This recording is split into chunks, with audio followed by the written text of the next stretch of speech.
So we finally have an NIH official admitting to Congress that, actually they did fund gain-of-function research. Not that it's a surprise to anybody. I mean, we all knew this. But the admission is huge now because Fauci is expected to testify. Nobody should forget what happened during the COVID lockdowns. And that's strange because Fauci said that they weren't funding these things despite all of the evidence that they were. You know, I have a question for Trump. Are any of these people going to go to jail first for lying to Congress, lying under oath? And then after that, we can explore, I don't know, funding banned gain-of-function research. The federal government said you can't do this stuff anymore, and they found workarounds and did it in other countries. So we're going to talk about that, and I guess we're going to talk about Marjorie Taylor Greene and AOC fighting in Congress, and it's fake. I guess some woman has fake eyelashes, and then she got called butch body, or that's Congress. At least nobody got caned, because that happened before, and we'll talk about that. Plus, a couple other stories. The Diddy story is probably big. It is a slow news Friday, but we're here to have fun. So smash the like button. Before we get started, head over to castbrew.com. Buy Cast Brew Coffee. Your support at castbrew.com. It's supporting the show. It's our coffee company. We sponsor ourselves. We got Appalachian Nights, everybody's favorite, plus Rise with Roberto Jr. I suggest a healthy sampling if you are a coffee fan. People really love the dark roast. It's our most popular, the Appalachian Nights. People can't get enough of it. Of course, we have Alex Stein's Primetime Grind, 2 times caffeine. It's available. Also, head over to timcast.com, click Join Us, become a member, because we have this massive library of all these different call-in shows. And if you want to call in to talk to us and our guests, that's Monday through Thursday at 10 p.m. after the main show. We do the member call-in show. You can see on the front page there. And so you'll need to be a member for at least 6 months or sign up at the $25 per month level to submit your questions for a chance to call into the show. And the way it works is you submit your questions. Then the member base actually votes on the question they think should be the one that gets asked. And then those people call in and talk to us on the show. So the reason we did the 6 month or the $25 thing is to have some kind of screening process to keep the weirdo activists and people from coming in and messing things up. But also smash that like button, subscribe to this channel, share the show with your friends if you really do like it. Joining us tonight to talk about this and so much more is Pearl Davis. Hi guys, thanks for having me. My name's Pearl. I have the YouTube channel, Just Pearly Things, and theaudacitynetwork.com. Well, right on. Thanks for hanging out. Phil's here. Hello, everybody. My name is Phil Labonte. I'm the lead singer of the heavy metal band All That Remains. I am an anti-communist and a counter-revolutionary. How you doing, Hannah Claire? I'm good. It's nice to see you again. It's nice to see you. I'm Hannah Claire Brimlow. I'm a writer for scnr.com. That's Scanner News. Follow all of their work at Timcast News on Twitter, unless it's changed its name. Hi, Serge. Hey, Hannah Claire. I am Serge.com. Let's get started, guys. Here we go from the post-millennial. I had to pick the most exciting version of the story. Elon Musk says prosecute Fauci after top NIH official admits funding gain-of-function research at Wuhan lab. So here we go from the New York Post. This is the National Institute of Health official finally admits taxpayers funded gain-of-function research in Wuhan after years of denials. Look at this. Look at their opening line. It's about time. At long last, NIH Principal Deputy Director Lawrence Tabak admitted to Congress Thursday that U.S. taxpayers funded gain-of-function research at the Wuhan Institute of Virology in China in the months and years before the COVID-19 pandemic. Dr. Tabak asked Rep. Debbie Lesko of the Select Subcommittee on the Coronavirus Pandemic, did NIH fund gain-of-function research at the Wuhan Institute of Virology through Manhattan-based nonprofit EcoHealth Alliance? It depends on your definition of gain-of-function research. If you're speaking about the generic term, yes, we did. Oh boy. Let's go back in time. September 9th, 2021. Newsweek reported the NIH has denied funding studies that would make a coronavirus more dangerous to humans after it was accused of doing so following the release of research proposals. All right. Now, Elon Musk is, of course, saying the dude should be arrested. I do not see a reality now where anyone could say and not be ridiculed for saying so, that the coronavirus came from a wet market. We knew they were doing gain-of-function research.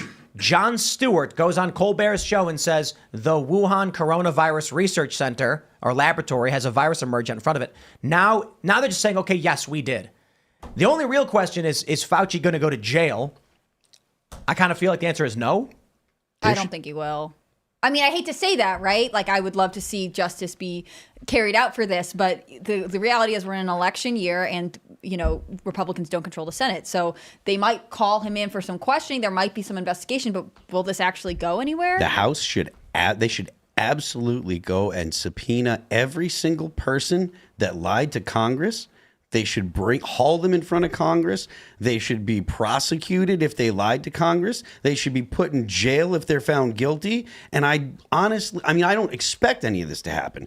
But to even think that it shouldn't, to think that there's an excuse other than just the government doesn't police itself anymore, that politics takes precedence over not only politics, but politics and control. The reason is because they don't want to actually draw attention to the fact, to the what they would call indiscretions, but the blatant outright lies that were foisted upon the American people by the government. They don't want to admit that they do actually dangerous things the way that they do, that they fund things.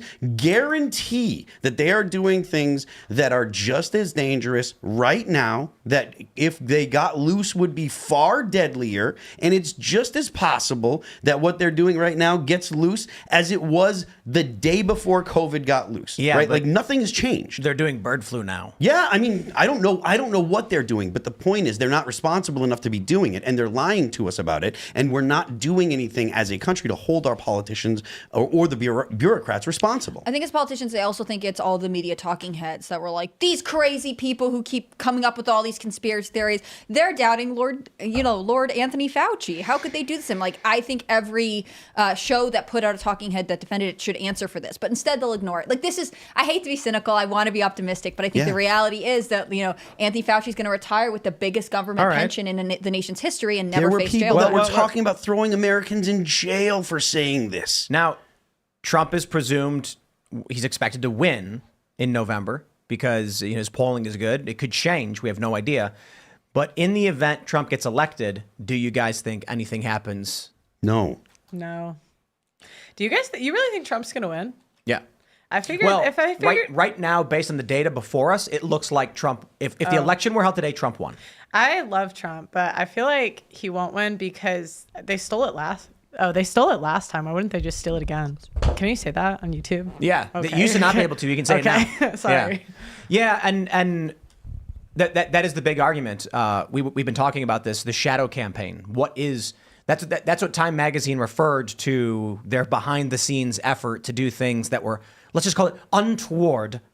And they called it the shadow campaign. Time Magazine literally called it a conspiracy. Mm-hmm. Yeah, fair point. I mean, it's tough right now. We were talking with Benny Johnson about this the other day because one thing we've brought up is actually fascinating to hear this from Benny. I mentioned that I've been hearing these rumors that Trump picked Rubio to be his VP. And if that's true, Trump is going to win, not because Rubio is the best candidate who's going to help bolster Trump, but because it sounds like Trump cut a deal with the establishment, and that's Rubio.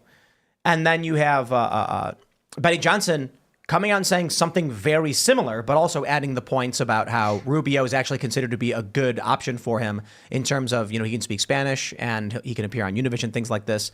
So I feel like with those rumors, it may be as simple as Trump cut a deal with the deep state. And the reason why they're not going to steal it from him is because he cut some kind of deal.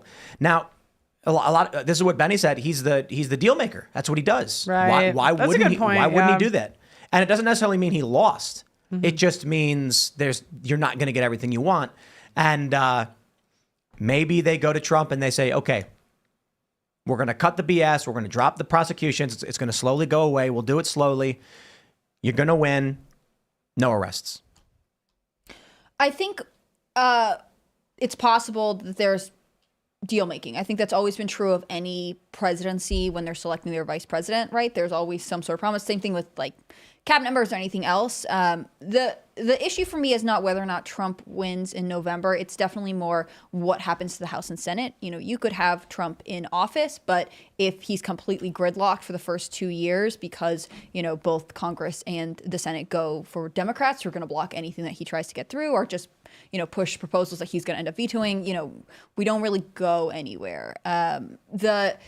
The vice presidency is interesting for a number of reasons, partially because, for me, I think the vice president should champion immigration. He should keep everyone's feet to the fire in terms of closing the border. But I don't know that anything matters if you can't get anything through Congress and the Senate. What do you think is going to happen? With Trump or with Fauci? Are you asking Either me? one, whichever one you're more interested in. I just think that if they stole it last time, they'll do it again. I think that's a good point. With that, he might cut a deal, but I don't know. I'm a little black pilled, so. But then what do you do? I mean, I vote. That's all I do. Yeah. I mean, I don't really follow this too closely, like the political stuff. I feel like your average person no longer cares about this stuff.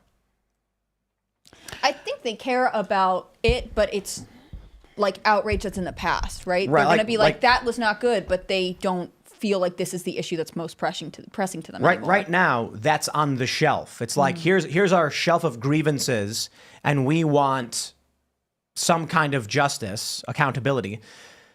And sitting on the table is the immigration issue, the invasion at the border. So this is big, but I feel like people are going to be like, oh, Fauci? Yeah, I don't know. And that's the problem it's the short-term memory. Yep. If there is no criminal prosecution, it happens again. Yep. Yeah, this is not something that's on the top of mind of most people.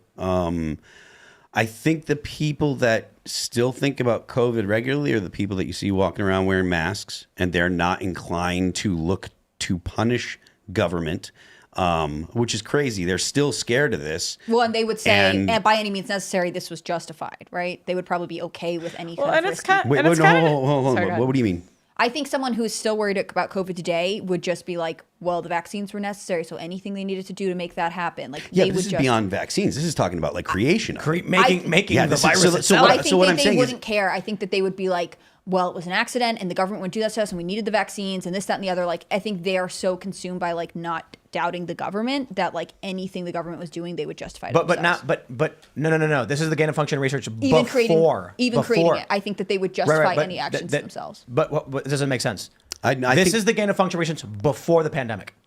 Sure. What I'm saying is just like anything the government does, people who are still worried about COVID, no matter how COVID came They're loaded to be a they would just pro-government. agree with the I government. get that, but this would be something slightly different. Like, this would have to be them saying, well, we needed to do this research for X reason, not because of the pandemic that didn't exist. They had to make the virus of the pandemic. I don't understand what you're saying. I just think that they would agree with whatever, like if they were to say like, well, Fauci thought that the research was good, we trust him and he must have had good reason and it's not his But fault. hey, Like, that's totally I think fine. they would take the side of the government. Then I'd love to hear your run-of-the-mill liberal be like, the pandemic was a good thing. It's like, okay, I guess.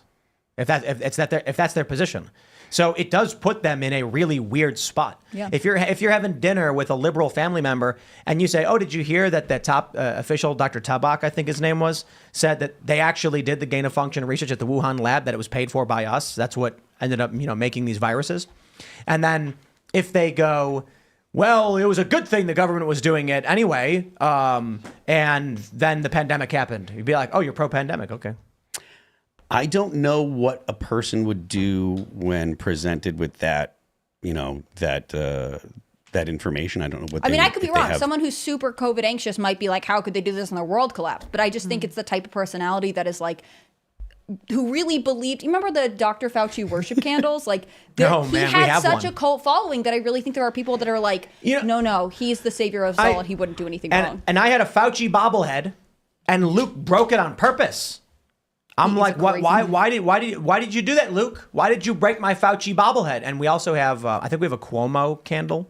I think there was a Cuomo. We have a Fauci one and a Cuomo candle. I gave Brett Dasvik of Pop Culture Crisis one of Tom Cruise because he always tells me that he's a great actor, and I was like, that's good for you. Let's shift something we Still can has laugh it. about on this Friday night and just get fire, I suppose. We have this from Fox News. AOC, baby girl Marjorie Taylor Greene trade barbs and fiery Garland hearing. Are your feelings hurt? Lawmakers had convened for a hearing to hold Attorney General Merrick Garland in contempt. And, oh man, should I? So Marjorie Taylor Greene says this lady's got fake eyelashes. Then AOC's like, I want those words stricken. How dare you talk about her face or whatever. And then this woman, I think it's Jasmine. Is that who it was? Jasmine Crockett, yeah. She was like, so if I said a woman had a bleach blonde butch body, would that be out of line?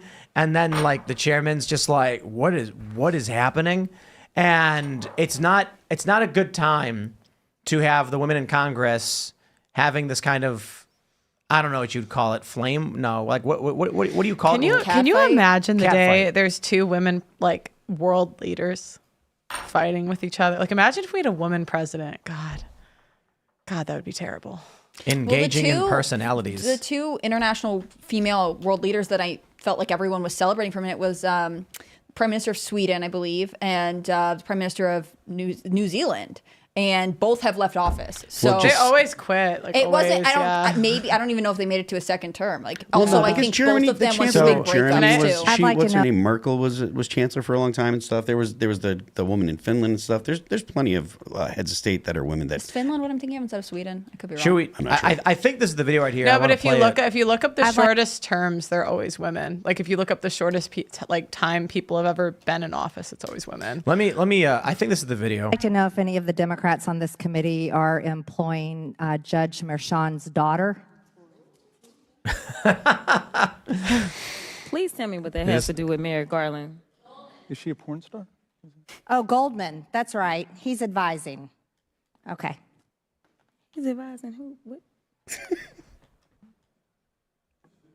Do you know what we're here for? You know we're here about AG. I don't think you know what you're here for. Well, you the one talking about. I think your fake eyelashes are messing up. No, ain't nothing. Hold on. Order. Mr. Chairman. That's beneath even order. Here we go. Order. I do have a point of order, and I would like to move to take down Ms. Green's words. That is absolutely unacceptable. How dare you attack the physical appearance of another person? Are your feelings Okay, so that's not her physical appearance. down? Like she put those on intentionally. Oh, girl, baby That's not like girl. immutable Baby characteristics. girl. Who said baby girl? baby? AOC. What Is that is We are going to move, and we're going to take your words down. I second that motion. So who will have to pay? Okay. But Ms. Green agrees to strike her words. I believe she Chair should apologize. recognizes No. She should Perry. apologize. The chairman's Then like, after what the Mr. hell Perry is should be going on recognized, here? Ms. It gets I'm crazy. not apologizing. There's more. You're not reserve the right correcting to your object. words. I am You're not apologizing. Everybody watching this is like, Pearl's Come on, right, guys. man. Pearl's right. Why don't you debate me? And Mr. Chairman, the minority. minority. Pretty self-evident. You're not. Yeah, you're not. out of order. You don't have enough You're out of order. intelligence. Chair recognizes Mr. Perry. Okay, move to strike I'd the. like to I strike move to those strike the words lady's as well. words. I would like The lady's words again. This is nuts, man. That's two requests to strike. I fear That's the two day requests this to is the strike. Oh, they norm. cannot take I the fear word. it. Another motion to strike her words again. All right. Please get Okay. your members under Here's the control. correct parliament. Ms. Green, do you agree to unanimous consent to strike your words? I repeat again for the second time. Yes, I'll strike right. my words, That- but I'm not all right. apologizing. Without objection. Mr. Chair, Wait, there's point more. of There's order. more. There's more. I ain't sorry. Wait. Here we go. It's me. Ms. Crockett. Oh, here I'm we go. just curious, just to better understand your ruling. If someone on this committee then starts talking about somebody's bleach blonde, bad built butch body, that would not be engaging in personalities, correct? Oh, what now? Chairman, Repeat that, I make a motion to strike those words. I don't think that's Come on. a I'm parliament. trying to find clarification. Leave on it what all you in just there said. because it's Motion to all strike staying those on words. YouTube anyways. We're not gonna do this. Look, you guys earlier literally just. You just voted to do it. Y'all did it first, so you don't want to talk about it. Ladies and gentlemen, Wait. Congress is high school. What are they like? What are they there for? Okay, so Like, I Merrick don't- They're there for a Garland. good reason. Merrick Garland. Okay. What are they trying to hold him in contempt? Is that what They it was? want to hold him in contempt because Who? but Merrick Garland is the attorney general and okay. he Sorry. no, it's okay. It's the chief law enforcer. chief law enforcer, and Biden has issued an executive order saying they don't need to release the tapes of his interview with one of the special agents investigating. I can't remember what now, but Biden was being investigated for these documents, and Okay. then the investigator was like, "Yo, this guy's brain is fried. We can't in prosecute his report, him." they refer to him as like a nice old man with a not great memory, and so they've released the transcript, but now they want the whole audio released, and Biden has blocked them from doing this, which is like kind of questionable. And ultimately it comes down to Merrick Garland, who said, who has ruled against this in the past, and he's been subpoenaed, he's been voided it. So they're trying to hold him in contempt. And also the other part, I listened to this whole hearing today. They spent a long time being like, it's 10 o'clock at night and we want to go home. Like, it's honestly like they're all overtired and having like semi-meltdowns. They all should have had a Snickers. They all needed a They're snack. like, we only work 9 to 5 with a lunch break. You cannot make us stay here. I think it was Jesse Waters. It might have been Gutfeld. They said that I think it was Waters. He said they were all hangry. He's like, basically, they're supposed to do this morning meeting, but then it got pushed back because these Republicans go to Trump's trial. And now they're all super pissed off and bent out of shape that they have to work their jobs. Well, and Marjorie Taylor Greene points out at one point during this, she's like, we used to have to do this all the time when Democrats controlled this chamber. We used to be here regularly until 11 o'clock at night. But now this one time when this is a really big issue, they're like, no, we can't stay here late. And then the congresswoman from New Mexico was like, she's a Democrat. She got her opening lines and she's like, well, welcome to Washington, D.C., Republicans. Like, it's the most condescending response ever. So it's really, we're sending our best. They're all bright. They all want to be there and do the will of the people, clearly. Yeah, wow. And now they're getting into like a cat fight in this really important hearing. Basically. Very important. Well, I mean, Marjorie Taylor Greene, when she made comments about her fake eyelashes, she didn't say anything negative about them. What did you say? Like, I think you can't see through your fake eyelashes or something like that. She didn't say you are ugly because of your fake eyelashes. Yeah. And then AOC was like, how dare you? Well, I mean. And fake eyelashes have gotten out of control. Like, this is a beauty trend I do not like. Some women have really just pushed the limits of gravity with their eyelashes. Look, I ain't judging anybody that wears fake eyelashes or whatever. Like, you can do you. Like, you can look like put as much makeup on as you want, right? But like, if someone's going to talk, or if you're going to do that and someone notices, that is your fault. You put that stuff on. So if someone else is like, yo, I noticed this and I think it looks silly or whatever, guess what? You put it on, man. At what point should these women be removed from the chamber? And like there's serious people there confused. Comer's like, what's going on? Like, they're yelling. What's happening? Well, there's one point in the hearing where he's like, I'm wearing 2 hearing aids. Yeah. I have no idea what's happening right now. Well, they shouldn't be there to begin with. I don't know why we have female politicians. So, well, because they want to be there, I suppose. But that's gonna. I mean, we've had there are fist fights all over the world. Did you see the parliament in Taiwan? Yeah, the guy stole the bill and ran off with it. There was an American congressman who they were debating. This is, I think, over a decade ago at this point. They were debating global warming because that was a big thing at the time, and he went out and like scooped up a snowball and threw it at someone in the chamber. Like, hilarious stuff happens, but this is just kind of screechy and annoying. Like, if someone threw a snowball at me, I'd laugh. If we were debating and then somebody grabbed a snowball and chuckled and threw it at me, I'd be like, oh, come on. He was like, prove this, and they were like, how could you do this to him? I would probably laugh and be like, if it caused any kind of damage or whatever, I'd be like, okay, pay for the dry cleaning or whatever. I don't know, it's snow or ice, but it's funny. I'm pretty sure at some point in history, there were Congress people that were threatening to shank each other and also had guns in Congress. Dueling was legal in this country for a long time. Right, so maybe we should make dueling great again. We shouldn't. No. I mean, look. I'm a voluntarist. If people want to do that stuff, there shouldn't be any kind of... Sure, but you know what? I prefer... I don't mind trial by combat, but not the death part of it. You know what I mean? Like, how about this? If you got beef with someone, you can challenge them to a mutual combat where we have a safe, regulated boxing ring and we all can watch and do pay-per-view. Then we donate the proceeds, or the proceeds are used for funding government programs, and that's the only way we fund government programs. Just throw them both body armor and give them handguns. It's gonna suck, but at least they won't die. I actually think if they get shot, if we like celebrity body armor at least. So, you only aim for the center mass, and your body armor keeps you alive. You don't have a lot of time, man. You're not going to take a headshot if you're on the clock, you know. Well, because homeboys back in the day, I've been thinking about this for a long time. Dueling was legal, and actually it was at the time what they considered to be progressives who banned it. And so it's like this older conservative generation that, like, Aaron Burr, Alexander Hamilton, they want dueling, and they're like, for honor. Here's the thing about dueling, though. See, like, people actually think, for the most part, that people were going and trying to kill each other in these duels. It was an honor thing. And my understanding is that Hamilton was like, I'll have the duel with Burr under the assumption that I will uphold my honor, and then what you do is you aim away and you fire, and you both proved your honor. But Burr was like, I take this guy, and actually went for it. Yep. So, but I like the idea of celebrity boxing. I like sanctioned Vegas, big arena, and then like you're gonna like prove, instead of debating on the floor, just you guys, you go in the ring, you train. It's safe, it's regulated. There's a referee there. No untoward behavior, no punching below the belt. And then whoever wins, congratulations, your billet moves forward, or we strike whatever from the record. Would you box? Like conservative influencer boxing? Who would you box? I don't know if there's anybody I'd box. I mean, potentially, but I don't know. I don't know if there's anybody. You don't have beef with anyone? Nah. No? I don't think I have a beef with anyone enough to do one of those celebrity boxing things, unless it was like a for fun thing where it was like someone I was actually kind of friends with, and we were like, we'll do a fun charity. Or like event a liberal, maybe like one of the streamers or something. I don't think it'd be fair because they wouldn't win. At least with the conservative, they'd be like, Tim, you better train. It's like, yeah, you're right. If it's a liberal, it'd be like, well, I'm going to go have a slice of pizza and let me know when we're ready. I'm kidding, by the way. I am joking.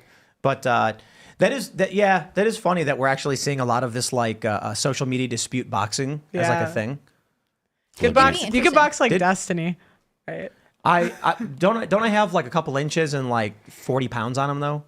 I don't know. Like this is the thing about it's been a while since I've seen him in person. Yeah, I think I'm just bigger than the guy. I think I got. You'd be in different weight classes, so you could only box someone who is in the correct weight class. I don't know anything about boxing. I know nothing. I'm 5'10", 180.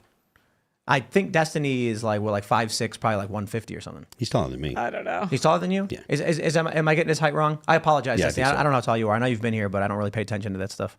Well, we don't have the thing by the door where it says the heights. So when people walk by, you can verify like they do at gas station. I must warn you though. I did 3 classes of kung fu. Ooh, yeah, that's right. And I did 8 of capoeira. Do you think that people would take the options? Like if a civil court, you're having a dispute with your neighbor over a tree falls and it breaks the fence or whatever, and it gets to the point where you could go to civil court over it, or you could just one of you could take the other to a boxing ring. Would people take that as an option to settle disputes?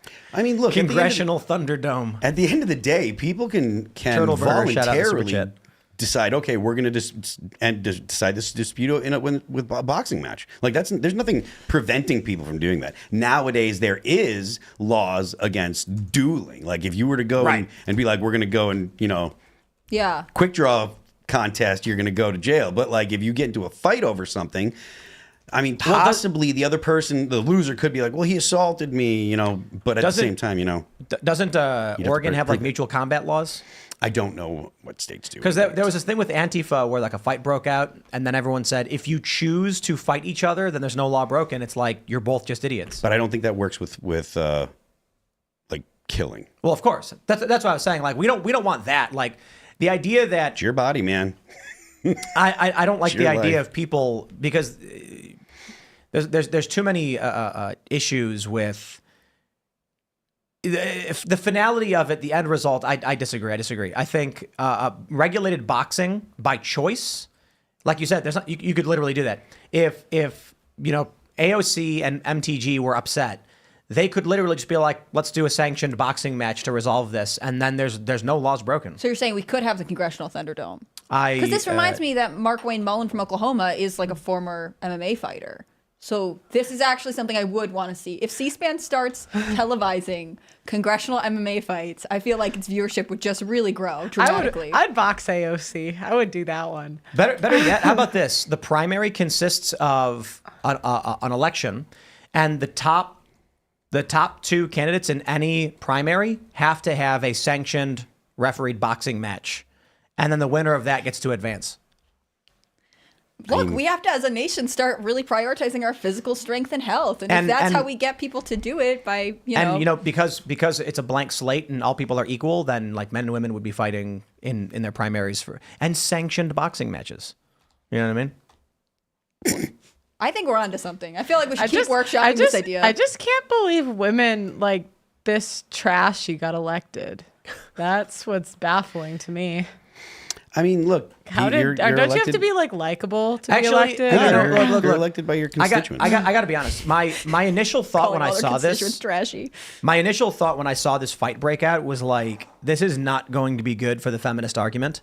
Men are going to be saying the women are fighting over their makeup and hair and nails now, and the men are acting confused. And I'm like, yeah, but hold on. there was a caning in Congress before. There was dueling. There certainly were men of action. I think for the most part now, the guys in Congress are just like flaccid, lazy, and weak. And so the real issue is, certainly I don't think this is the issue to fight about. But the fact that Marjorie Taylor Greene has a fire within her is a good thing. We should have more members of Congress who actually care and have passion towards their issues. I don't believe AOC does. I don't believe Crockett does. I believe Marjorie Taylor Greene absolutely does. I think AOC is an influencer trying to build up a big following. I think Marjorie Taylor Greene actually is like MAGA all the way. I wish more of the guys were like, I will speak fiercely about the issues I deeply care about, because for the most part, we learn from the Freedom Caucus, none of these people even show up for their votes. The votes are just like 4 Republicans and 4 Democrats sitting there, and then there's some guy who's not even the speaker being like, here's a bill, and they're like, meh. It's like, okay, fine, whatever. And what about this bill? Meh, sure, whatever. And then the Freedom Caucus came in and started demanding roll call votes, which forced all of these lazy people to actually come in and do their jobs. Imagine getting paid $174,000 a year to just argue about stuff, and you can't even do that. Because I got to get on the phone and I got to do fundraising phone calls. I don't want to actually do my job. My job is fundraising. My job isn't actually being in Congress. The bills are written by aides and lobbyists and corporations. Yep. Yeah, I don't know. This stuff brings me down, I guess. It's a drag. And I don't think this is endearing female politicians or any politicians. It doesn't endear Congress, definitely. Yeah. You know, people are saying like they want to see me box people and stuff like that. Yeah. I got to tell you, there's likely a direct correlation between fighting capabilities and political alignment. Wait, who are they saying you should box in the comments? Is there a request? I think someone said Destiny or something. What about like Hassan? Isn't he like bigger?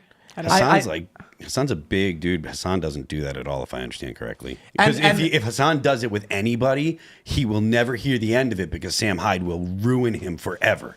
I think it's fair to consider, like, yeah, how tall is Hassan? It's like 6. I think he's over 6. He's a big guy, and he works out, right? Like size, weight class, absolutely messes why we have it. So that's why this idea of just like random people fighting each other. Again, that being said, I'm pretty sure any right wing like personality of a comparable weight class would obliterate Hassan. Yeah, like it would be a 10-second match. Ref would call it. You see, there's a video that's gone around on Twitter of him like kicking a bag, and like the way that he kicks Hassan. Yeah, like so you watch like actually kicking, like he just training. Well, like I mean, kicking. I think he was trying, but you watch Joe Rogan kick, and then you watch Hassan kick, and you're like, oh yeah, that's different. Those are different things. Joe Rogan kicking a bag sounds like a gunshot. It's terrifying. Was awesome. Joe and Rogan, he's just the commentator for MMA. He's a bad. He was a fighter man. though. He's been a fighter his whole life. Yeah, and he's trained and stuff like that. But like, and you know, Hassan's a big guy, right? But like, I've seen the way that he looks when he's done like training stuff. He doesn't look like he trained seriously. I think for obvious reasons, a liberal guy is going to have lower testosterone on average, I would presume, and that's likely due to the fact that people on the right are going to lift more. There was a direct correlation between working out and being right wing or more masculine, or whatever. So you've got these guys. They go to the gym. They start working out. They start building muscle. They start getting fit. They're more attractive. They start feeling better about themselves. They start adopting more liberty-minded and individualist worldviews based on the fact that they fought to succeed.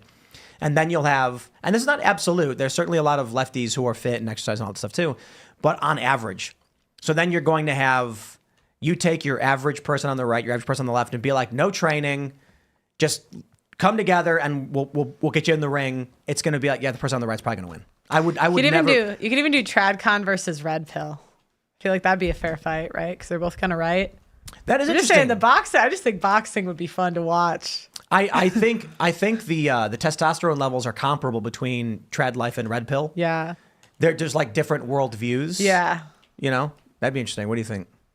I mean, there are dudes in the Red Pill sphere that are pro fighters and that are more apt to be fighters. I don't know that there are a lot of TradCon guys that are fighters. We'll get that one NFL kicker, right? He's healthy and he's like more trad. An NFL kicker is different to a fighter. I mean, maybe you're just looking but and you're like, like, if you're already sports, athletic, right? Like if you already work out regularly, you could train to fight. I don't know what condition that guy's in. I don't know what. I'd box someone if it was big enough, but it would have to be like I said, I don't know how big AOC is, but because I'm pretty tall for a chick.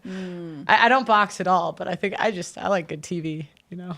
Yeah. I mean, do you think it's part of the entertainment is what people are looking for in online influencers? Yeah, I mean, I think people would watch it. Conservative I'd watch it. Conservative boxing? Yeah. I mean, the fights, there are people I'm that do not fights saying regularly. there's not more important things we could do. I'm just saying it'd be fun. Well, there are fights. There was that iDubbbz was doing fights for a while, Creator Clash and stuff like that. So, I mean, whereas there's not really a whole lot of people in the political world that are getting into the ring, and I think that's probably because they're not actually focused on being just content creators that are just, trying to do, that are just trying to do whatever, clicks, just do anything to stay on YouTube, which no offense to anybody, I'm not trying to crap on anybody. If you're an entertainer, then, you'll do stunts and do things like that. Whereas if you're like, oh, my thing is politics, then you're going to be like, well, I write a column or I do or whatever, How many, this is really interesting actually. How many right-wing personalities also do some kind of physical sport that you can name? I mean, everybody that's a right-wing personality lifts to some degree or exercises nowadays. But I mean, like Joe Rogan actually is a fighter. He was a fighter when he was young. He's the UFC commentator. He's clearly in very good shape. And there's that viral video of him doing that kick tutorial. And it sounds like a gunshot when he kicks that bag. Pearl, you play volleyball. I skate. Phil, you work out all the time. You're posting videos all the time. Are there? And I'm wondering if there's a correlation between playing sports and political alignment, because it will translate to you training to improve yourself versus people who don't. Not for women. Volleyball, basketball players, they're pretty feminist. All still feminist. Yeah, I mean, it's if you look at like the coaches for volleyball teams and basketball, a lot of them are lesbians, like a lot. I noticed this too. I can't speak for any other sport in skateboarding, but like the overwhelming majority of female skateboarders are lesbians. Yeah, I think there's something where it raises our testosterone. Like I think there's something to that. Yeah, I wonder. I don't know. Or it could be an inverse correlation. Higher testosterone confers a inclination towards sports. I've heard, and I'm not saying I'm right, but I've heard that it's actually not good for women to have like there's something with it where it raises your testosterone. For like I've heard, if you look at the WNBA where a bunch of them are lesbians, and I've heard it's because their hormone levels are off because we're not meant to have that intensive training. But I'm not a science person, so I'm not sure about that. I know that they do say, like, for women, when you're going through like your cycle, like monthly, you should shift the way you're training or working based on where your hormones are. So I wouldn't be surprised if someone who has competed or like trained in a certain way, especially like women need more body fat on average to be able to like, have their period and stuff like that. So if you're a female athlete, your body's hormones might not function the same way that someone who is not competing on that level would be. And I'm sure there would be long-term impacts of that, especially because like for all of these sports, you start when you're young, probably before puberty, and you keep going afterwards. Can you think of any left-wing commentators who are physically active in some kind of sport? No, like, and to be honest with you, there's something else that I thought about. A lot of right-wing commentators and people in the right-leaning space, yourself included, they have more than just the specific thing that they're doing. So like you don't do just Timcast, you've got the Culture War, you've got the Cast Brew, you've got all kinds of things. You've got music, skateboarding, a bunch of different stuff. Jeremy from the Quartering's got multiple things that he does. He has a regular job that's totally not involved with the internet at all. There are tons of people on He's got coffee. Yeah. He does like a marketing company too. Yeah. He's a Magic the Gathering and gaming expert. All the guys that are clearly all the people at the Daily Wire have multiple things that they have their fingers in and stuff. And if you look through most of the people that are right-leaning, they have multiple things they do. You look at the guys on the left, that's all they do is just stream. Okay, Hassan just streams. Destiny, all he does is debate and stream. And he's a gamer, though. Well, no, actually, shout out to Destiny. He actually used to play poker tournaments. He was a top gamer. He played StarCraft. Is where it all began. Yeah, but he doesn't do he just left anything. the left. Well, sort of. He doesn't. He left the left, but he makes sure to be like he's not like I'm not on the right though. I'm not. I don't like those guys at all. So yeah, give him a couple. He'll vote for Trump. So what do you think the relationship is between like having multiple projects and conservatism? I think the people that get into streaming on the left fall into it, and I think the people that get into streaming on the right do it and are also looking to do other things. They do it because they're looking to do things, like they're looking to work. This blah blah blah.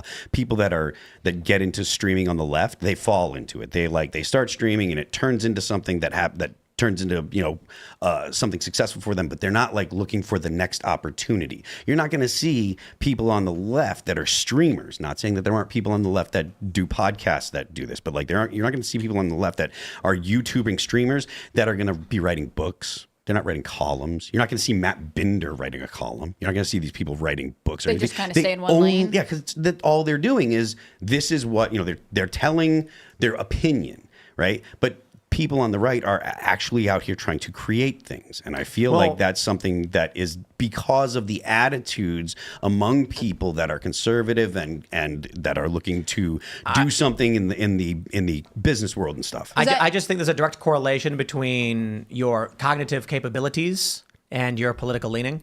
If, I'm thinking about like, how could in what scenario is Tim Pool going to be a leftist? It's not possible.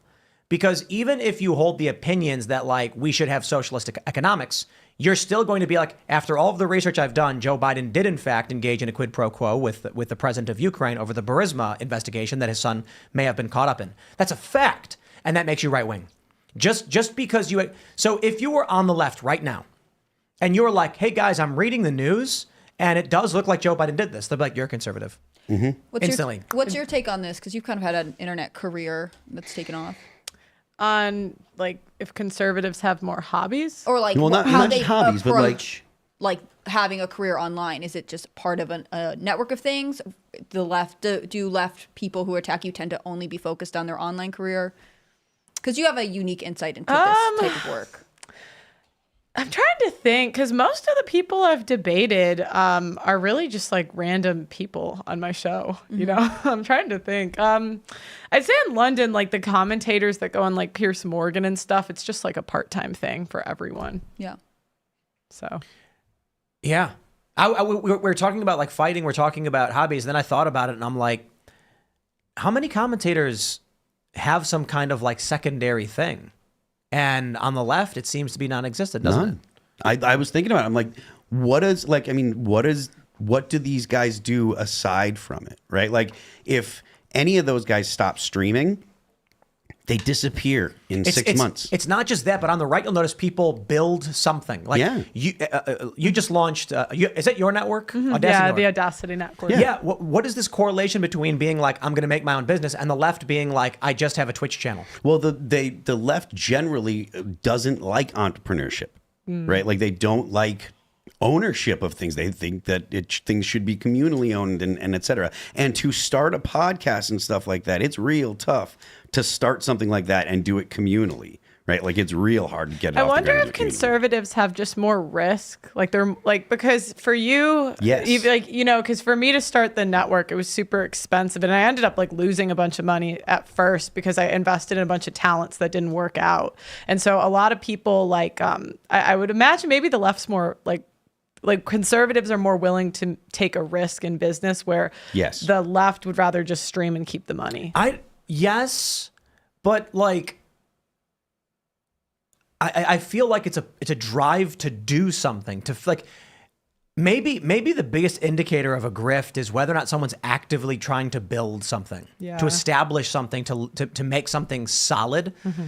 And I don't know if that's necessarily true. That would mean the entirety of the left are just grifters, maybe, but they don't necessarily. It's more rare to find on the left, I believe, than on the right. I've thought about a lot of the people that you see, and a lot of times I'm sure that there are the Young Turks built stuff. That's what I was thinking. So Shink does, yeah. But again, as far as I can tell, there aren't a lot that have done other things aside from their one thing, right? You know what I think too, though, is there's probably also a correlation between people who are trying to solve problems and people trying to make money.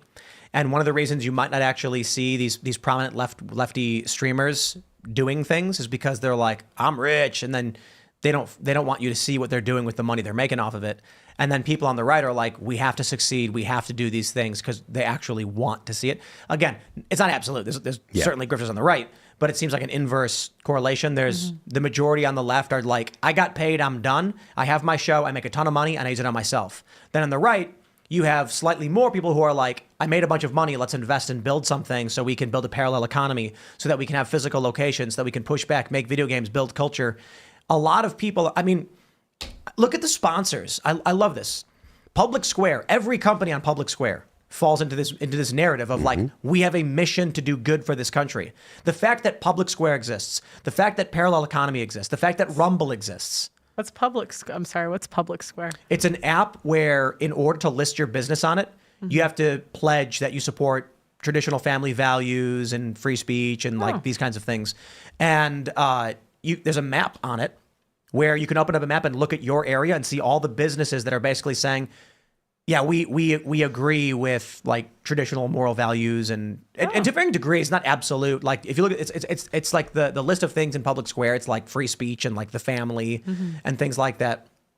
And you can choose. But because of this, you now know you can go spend your money at a business that supports your values. I think it was it Ryan Long who did this joke? Who did this? Where it was like, yeah, I think it was Ryan Long. Left-wing sponsors versus right-wing sponsors.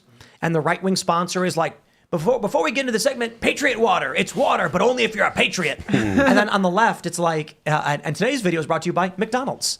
And today's anti-establishment, tear down capitalism video is brought to you by Citibank. Well, this makes me wonder if one of the reasons, and I don't really know, who on the left is just only streaming versus doing other things. But if this is true, if there is a correlation between conservatives having sort of more diverse business interests and lefts is not, maybe it's because if you're on the left, you have access to all the mainstream money. Like McDonald's isn't going to sponsor someone who's too far to the right. So you actually need to be sort of more of a hustler and say, if I'm going to make a living and support a family, it can't just be this one thing. It's not bringing in enough income. It's different for someone who is already part of the system and gets to say like, I'll take that Subway check. Sounds good. How did you start? Like, I actually don't know how you got started in media. And everything, a bunch of weirdos on the internet, because I've been on the internet my whole life, were talking about this protest in New York, not Occupy Wall Street, in fact. And then Occupy Wall Street kind of just like absorbed into it. And so I had friends who had done work in the Arab Spring with digital technologies and like communications, nonprofit work. And I also had worked in nonprofits relating to politics. So I went to Occupy Wall Street and I was filming stuff. Oh. And then because you can't just store all the video on your phone and upload it later, we use Ustream. I started using Ustream on my phone to live stream everything, and then got a bunch of followers. Oh, cool. Very simple. And then traveled around for several years, and then slowly got too recognizable to be able to do it anymore. How did you start?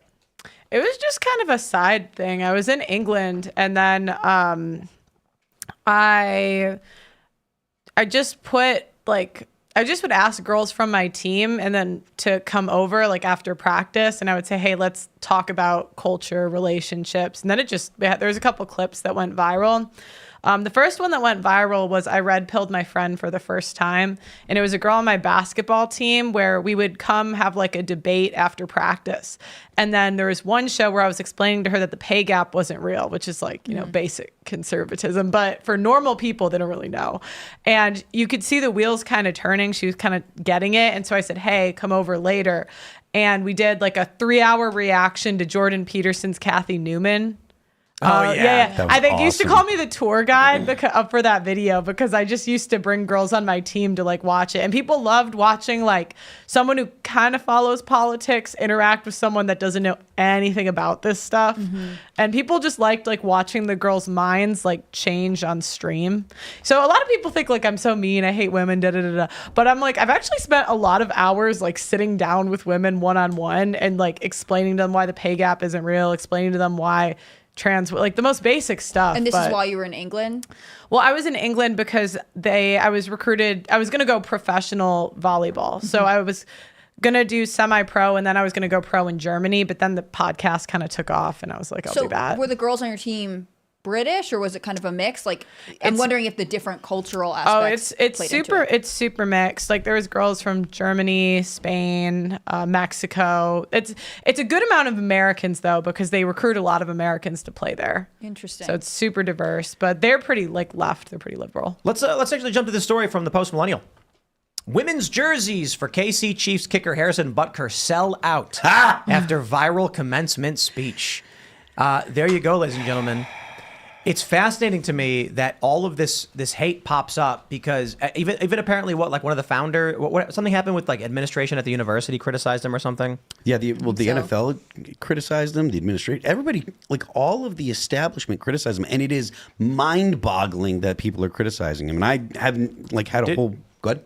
I was going to say, did you guys watch the part where he was crying about his wife being there for him? Watch the whole thing. It was great. Like, this is the exact message that you want to be putting out into the world. He did not at any point say anything negative about women that go and decide they want to work. He didn't say that you can't. He didn't say that you shouldn't. He didn't say that you're a bad person for doing that. He said that he thinks that this is the way that it should be, and this is what he thinks is good. And the people that are attacking him are anti-human, right? Like they are literally anti-family.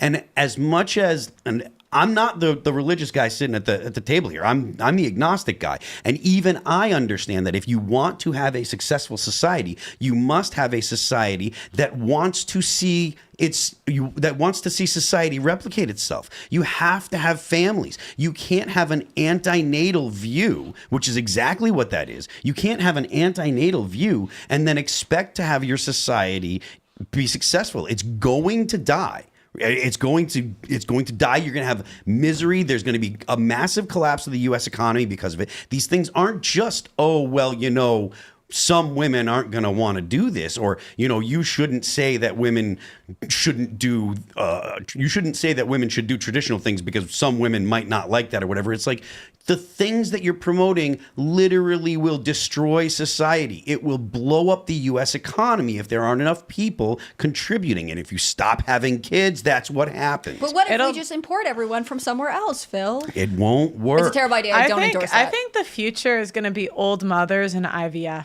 I think IVF is going to be very easily accessible. That's still not and we're enough. going to see. I'm not saying it's wrong. good or should or it could be wrong. No, she's wrong because it's going to be pod babies. They're not even, the women aren't even I'm half kidding. You're actually correct. It's just they're gonna. Have you seen that movie? What's it called? Like Pod or whatever, where they have these eggs and they take the fertilized egg and they put it in this plastic egg and then it incubates. You have to This is a brave new world. Yeah. It's not going to be IVF. It's going to be it's going to be called what would the word be then for it? Pod baby. Well, it's going to be so weird. We're going to see such old mothers. Like imagine like a 50-year-old. I mean, you see a couple, the 50-year-olds that just have like a new baby. Like Hoda from The View or whatever. Like she has that show with. You're starting to see, you're starting to see it with like the rich. So I think eventually it'll be more accessible. And I've sort of heard that. Like I was in Miami. I talked to a girl. She was 25, freezing her eggs. She said it was pretty much free. So it's crazy. In vitro means in glass. So it would still be called IVF. It's just that once they artificially fertilize the egg, they would then place the fertilized egg in a pod. Just an Unless artificial the pod is full of test plastic. tube babies. Have you seen the bag that grows the sheep or whatever? Yeah. A plastic. They fertilize the goat or the sheep or whatever, and then they grew it in a plastic bag. That's possible, and there will be people that are going to do that. But if you have society that's saying having a child will ruin your life, you're going to have people that won't have children at all. Never mind later in life, right? You're just not going to have enough children being born. Well, how many people are saying right now? You'll see these polls come out where it's young people saying, climate anxiety is their number one reason for not having children. It's not like, oh, it's too expensive or anything. They're Insane. like, but the global whatever we've been told, like, and you know, in a couple of years, I'm sure the science will change and tell them something else. If you're worried about global warming or climate change, just go watch An Inconvenient Truth. It came out in 2006. Everything in it has been proven wrong. It's all BS. Just watch that. You'll see they're dumb, and then you can stop worrying about it. Like I don't even think it's that deep. Like I think women just want to do other things. They want to party and have fun. Well, yeah, I mean that's huge. I did hear that girls just wanted to have fun. I didn't know if that was true. They do. Well, that's Pearl's theme song. She loves that song. No, I mean, I think that is true. It's part of it is culture has to say that like being a mom is desirable and you should want to do it. Yes. I think we've had many decades of girls being told, you know, this is not something you should say, and you shouldn't pursue it. And your career is most important, and that's why you get these young girls in their 20s freezing their eggs because they just are saying this is an inconvenience I have to get through.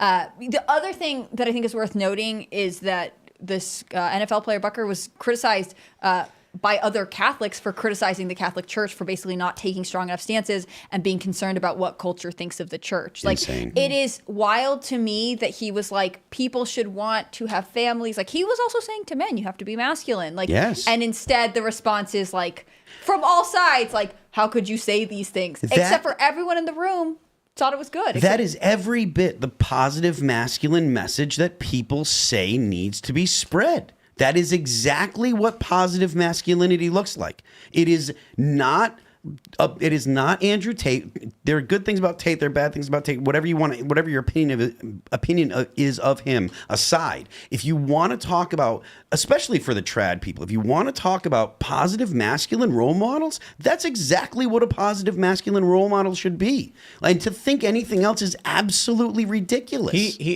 Harrison had this is the point in his speech that none of these people are sharing, where he says he met his wife in middle school. Yeah. Who converted, and he's welling up with tears as he says she's supported me in like all my successes and has given me children, and he's like about to cry from like, it's kind of remarkable. Yeah. What he's saying with his speech. They are so pissed about it because they need the revolution. And they label it as anti-woman. Like this guy who's talking about like how important his family is and like what a blessing his wife has been to him. They're like, he hates women. Yeah, like, I don't think that's the case, team. I put it real simple for everybody. One day Harrison wakes up floating in limbo, and a gigantic face emerges in front of him and says, "You are now going to be transported back to Earth in your reality, but you either have to erase your football career, your 3 Super Bowl championships, and you will be an office middle manager, or you can be the football star, celebrity, wealthy, and have no wife and kids." And you know every time what he's going to pick.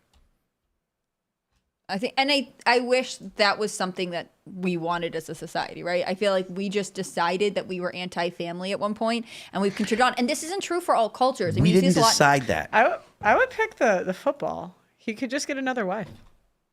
I don't know if you're sure. What? Good. But that's funny. He would never do that. Yeah, I don't know. This world is built upon the corpses of men who threw themselves on grenades for other people. Yeah. Yeah, I think that's something that men don't get enough credit for. That have you seen? They're called to sacrifice. Have you seen? Forced to, actually. What's that movie with Gerard Butler? Where his family gets killed. The Punisher? No. He's like at his house, and then the guys break in. Law Abiding Citizen. Oh yes, okay. They ruined the ending. But like, there's a reason why movies and stories like that resonate with guys. There's a reason why guys like watching Spider-Man try to save Mary Jane. You know, it's funny because he picked the wrong woman. Who was he supposed to pick? He should have picked that chick next door, the one baking him cookies. The baking him cookies. She didn't want him. She didn't like him. The funny thing about that the bear man in out story, whatever you call it, question: if you're lost in the woods, would you rather be with a man or a bear? It's like the average guy is fantasizing about saving the woman. Yeah. So it's like, oh, that man could be dangerous. No, the average guy is going to be like, stay back, I'll save you from the bear. In fact, if a bear showed up violent, angry, and foaming at the mouth, the guy would probably be like, run, and like wave a stick so the woman can get away.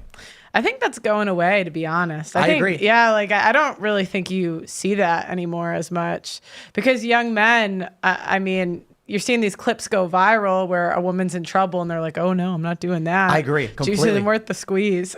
Well, so Yes. the story of the woman who got raped on the train in I think it was Philly. On the train? On the so on the train, a guy raped her and everyone just stood back and was like, I'm not getting involved. Doesn't they don't want to get Daniel Pennied. No, I mean, Honestly, that makes sense. if it was my brother, I'd say, I mean, you don't know the woman. Like, why does she deserve your protection? And it's sad because the real issue is society would punish you for trying to save the woman. Yeah. We are making society worse by passing legislation like that actually has bad results and makes society worse, and then makes the people in society worse people. She really got full blown raped on a train. Yeah. No way. And they filmed it. What? Yeah, let me pull the story up. This No is a big story a way. while ago. I did not catch that one. Like, were there a lot of people on the train? Yes. No When you way. It's like during community hours, right? There you go. When you punish people for doing the right thing, it's Well, I you're mean, going to get more of people not doing the right This thing. is from 2021. Police say riders didn't help women raped on train. Does the bystander effect explain why? Philly police said riders did not call They didn't 911 and call said 911? held their phones up in direction of the assault. Like, apparently the dude had her on the floor of the train and they were just like, I am not getting involved. I wouldn't. I'm That's not trying to get crazy. stabbed over that.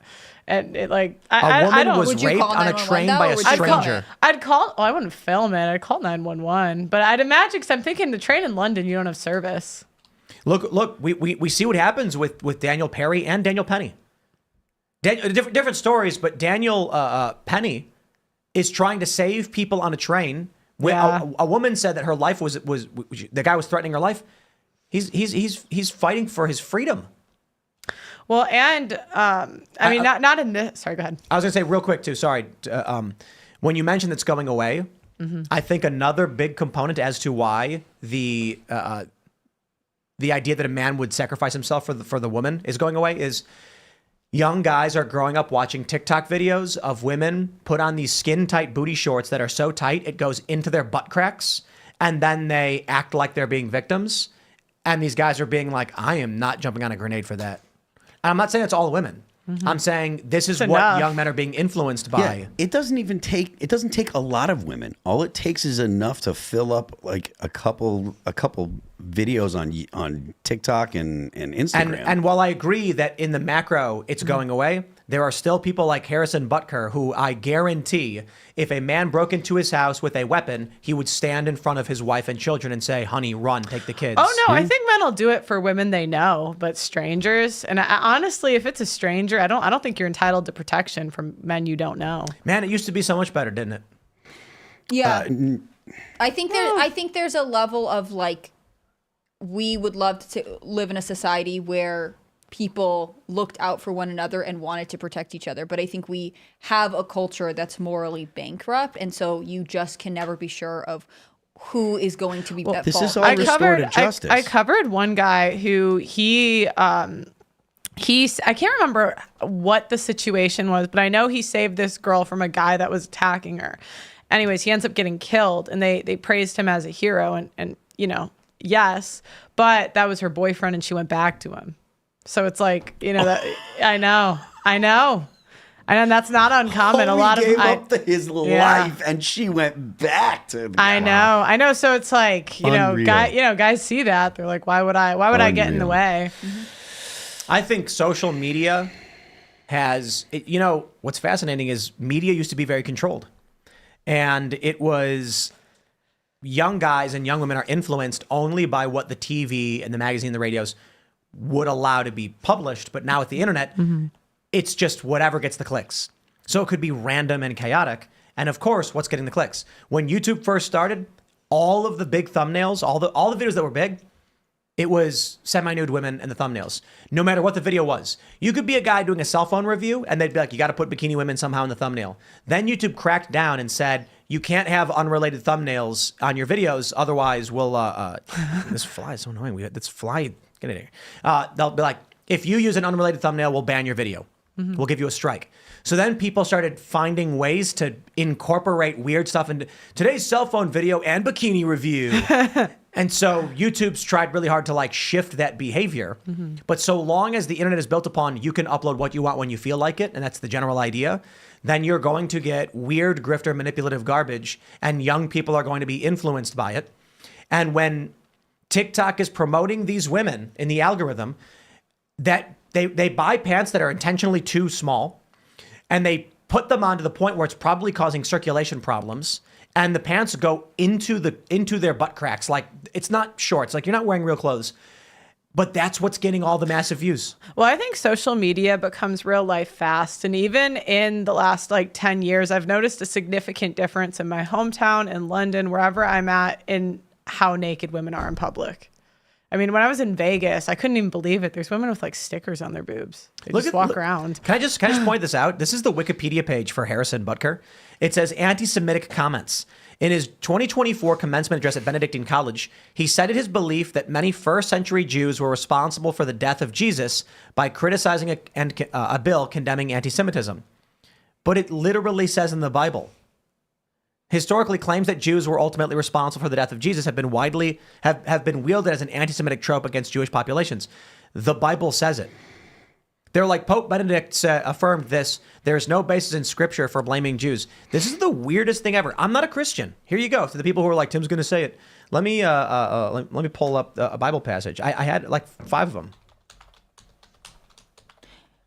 I just think this guy's they came for me too. The ADL. Yeah. They're a really reputable organization. Yeah, that was the most I've ever been Googled. They're awful. Here, you just look. Okay. Matthew 27, 24, and 25. When Pilate saw that he could prevail nothing, but that rather a tumult was made, he took water and washed his hands before the multitude, saying, I am innocent of the blood of this just person. See ye to it. Then answered all the people and said, his blood be on us and on our children. I'm not saying it's true. I don't know. If you believe the Bible, you do. It was literally saying his blood be on us and our children, specifically saying that.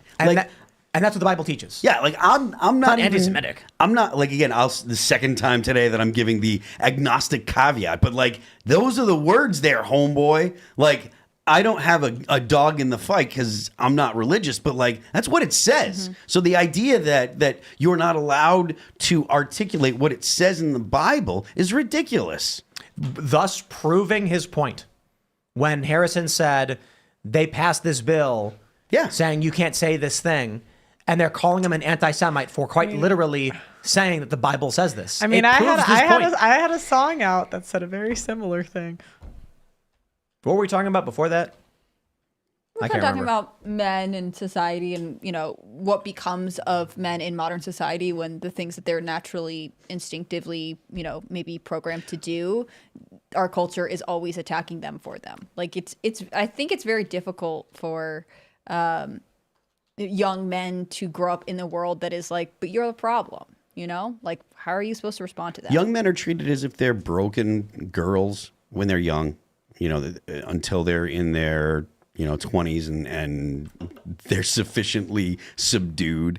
But yeah, young men have got a lot of problems that they're dealing with now. You know, the suicide rate that among young men, they're not graduating. They're not going to college. They're not graduating college. There's all kinds of stuff that you can hear about. And just saying pro-family things, pro-masculine, pro-family things gets you about as dumped on by the left as you possibly can. It's terrible for the country. The conservative shift among younger and younger men, it's going to be wild. Hopefully.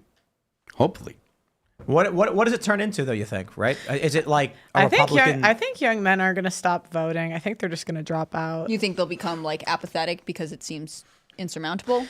I think they're not going to see the point because neither party represents their issues. I agree in the short term. I disagree in the long term.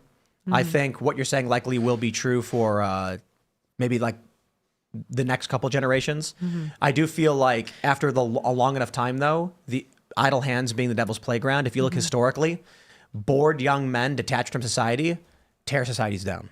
So what's your time frame on that? When is shit gonna hit the fan? Pearl wants to know when she should mark her calendar. Yeah, for. I need to know when I need to like get some guns and buy some land. Yesterday? Yeah, that was a long time ago. Yeah, you should yesterday. November maybe. She's in English. Can't. Yeah, when do you get back to the U.S.? I like August, September. Oh, you need a list, and you need to go ahead and start buying things on a credit card while you're over there, and have stuff ready to pick up when you get home. Oh, nice. By November, Find your everything's going crazy. FFL in the area where you live in the U.S. and let them know, like, hey, if I had stuff shipped in, or could you hold it for me until I'm back? They probably would say yeah. What's a FFL? Is that like a gun place? Fire, yeah, gun store. Oh, yeah. Oh, my Federal parents firearms. have guns. It's all right.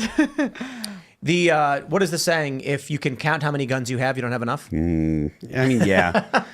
I'm personally partial to the idea of get a handgun that you like, get a rifle that you like, probably get a shotgun that you like, and 100,000 rounds, and learn how to use them. Yeah, get a lot of ammo and learn how to use them. Go practice a lot, go to classes, get do all insurance. kinds of stuff. Get insurance. And another thing, people are gonna be like, "Oh, insurance is super expensive." It's super cheap. It is super cheap. It's like $10 a month or something like that, $5 a month, because nobody gets in gunfights. Nobody gets in gunfights, so it's super cheap. You can get Not insurance. until we make the duel great again. You know, I mean, come on.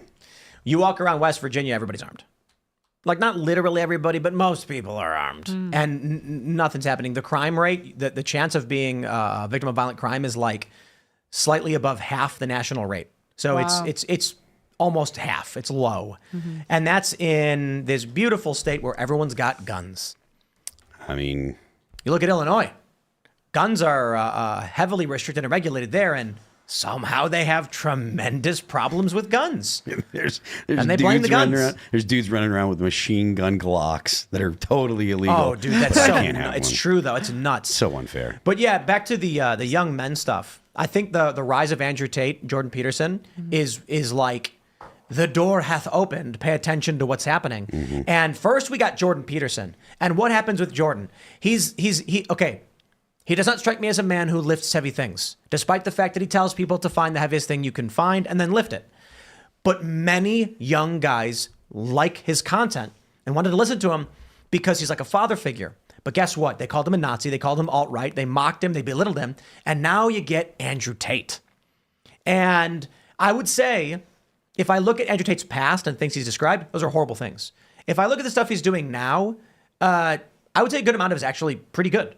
The message that he has, the stuff that I see, the one thing that I want to shout him out for is when he said, rocket ships don't stop halfway on the way to the moon. They keep going. They don't stop. You can't stop. You can't think, I'm going to rest here and take a break. That's not how the rocket makes it to the moon. I'm like, that's a good message. He's got those gems. He had a story about fighting back against bullies and learning how to assert yourself and stuff like that. But what happens after they lock him and his brother up? He posted, Andrew Tate is a fighter. He's fit, and young guys are watching him. If you don't like that, then you should not have attacked Jordan Peterson. That's a great point. But think about what happens now.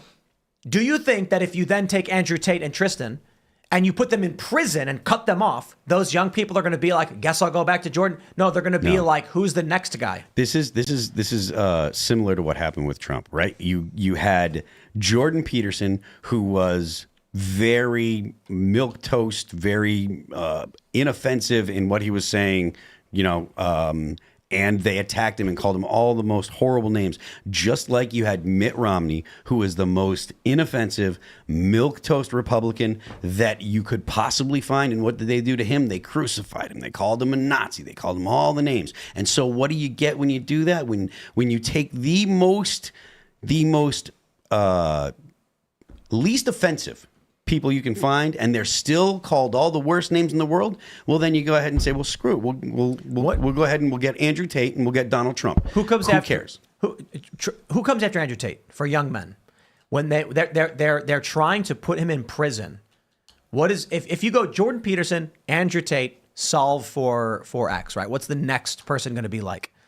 I mean, I don't know that it would be any different. Because, I mean, look, whatever your opinions on Tate, there's a high likelihood that he's done some things that are illegal. considering all of the stuff that the evidence they have against him. Now, again, I'm not accusing No, of I anything. don't. All I can say is stuff I've seen against him so far seems to be totally bunk.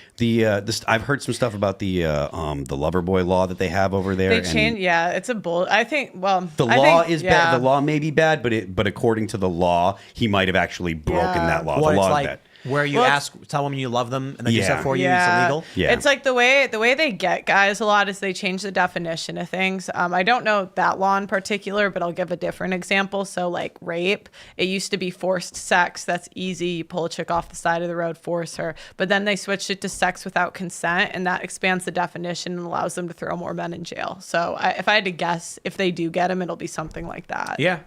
Where it's like, technically, but. So the next guy is going to be twice as tall, 10 times as ripped, and he's going to be real like. You know who kind of. He's gonna be like a Hulk. You know who it kind of is actually. I was thinking like Sean Strickland's kind of getting clout now. Like people are starting It could to. be.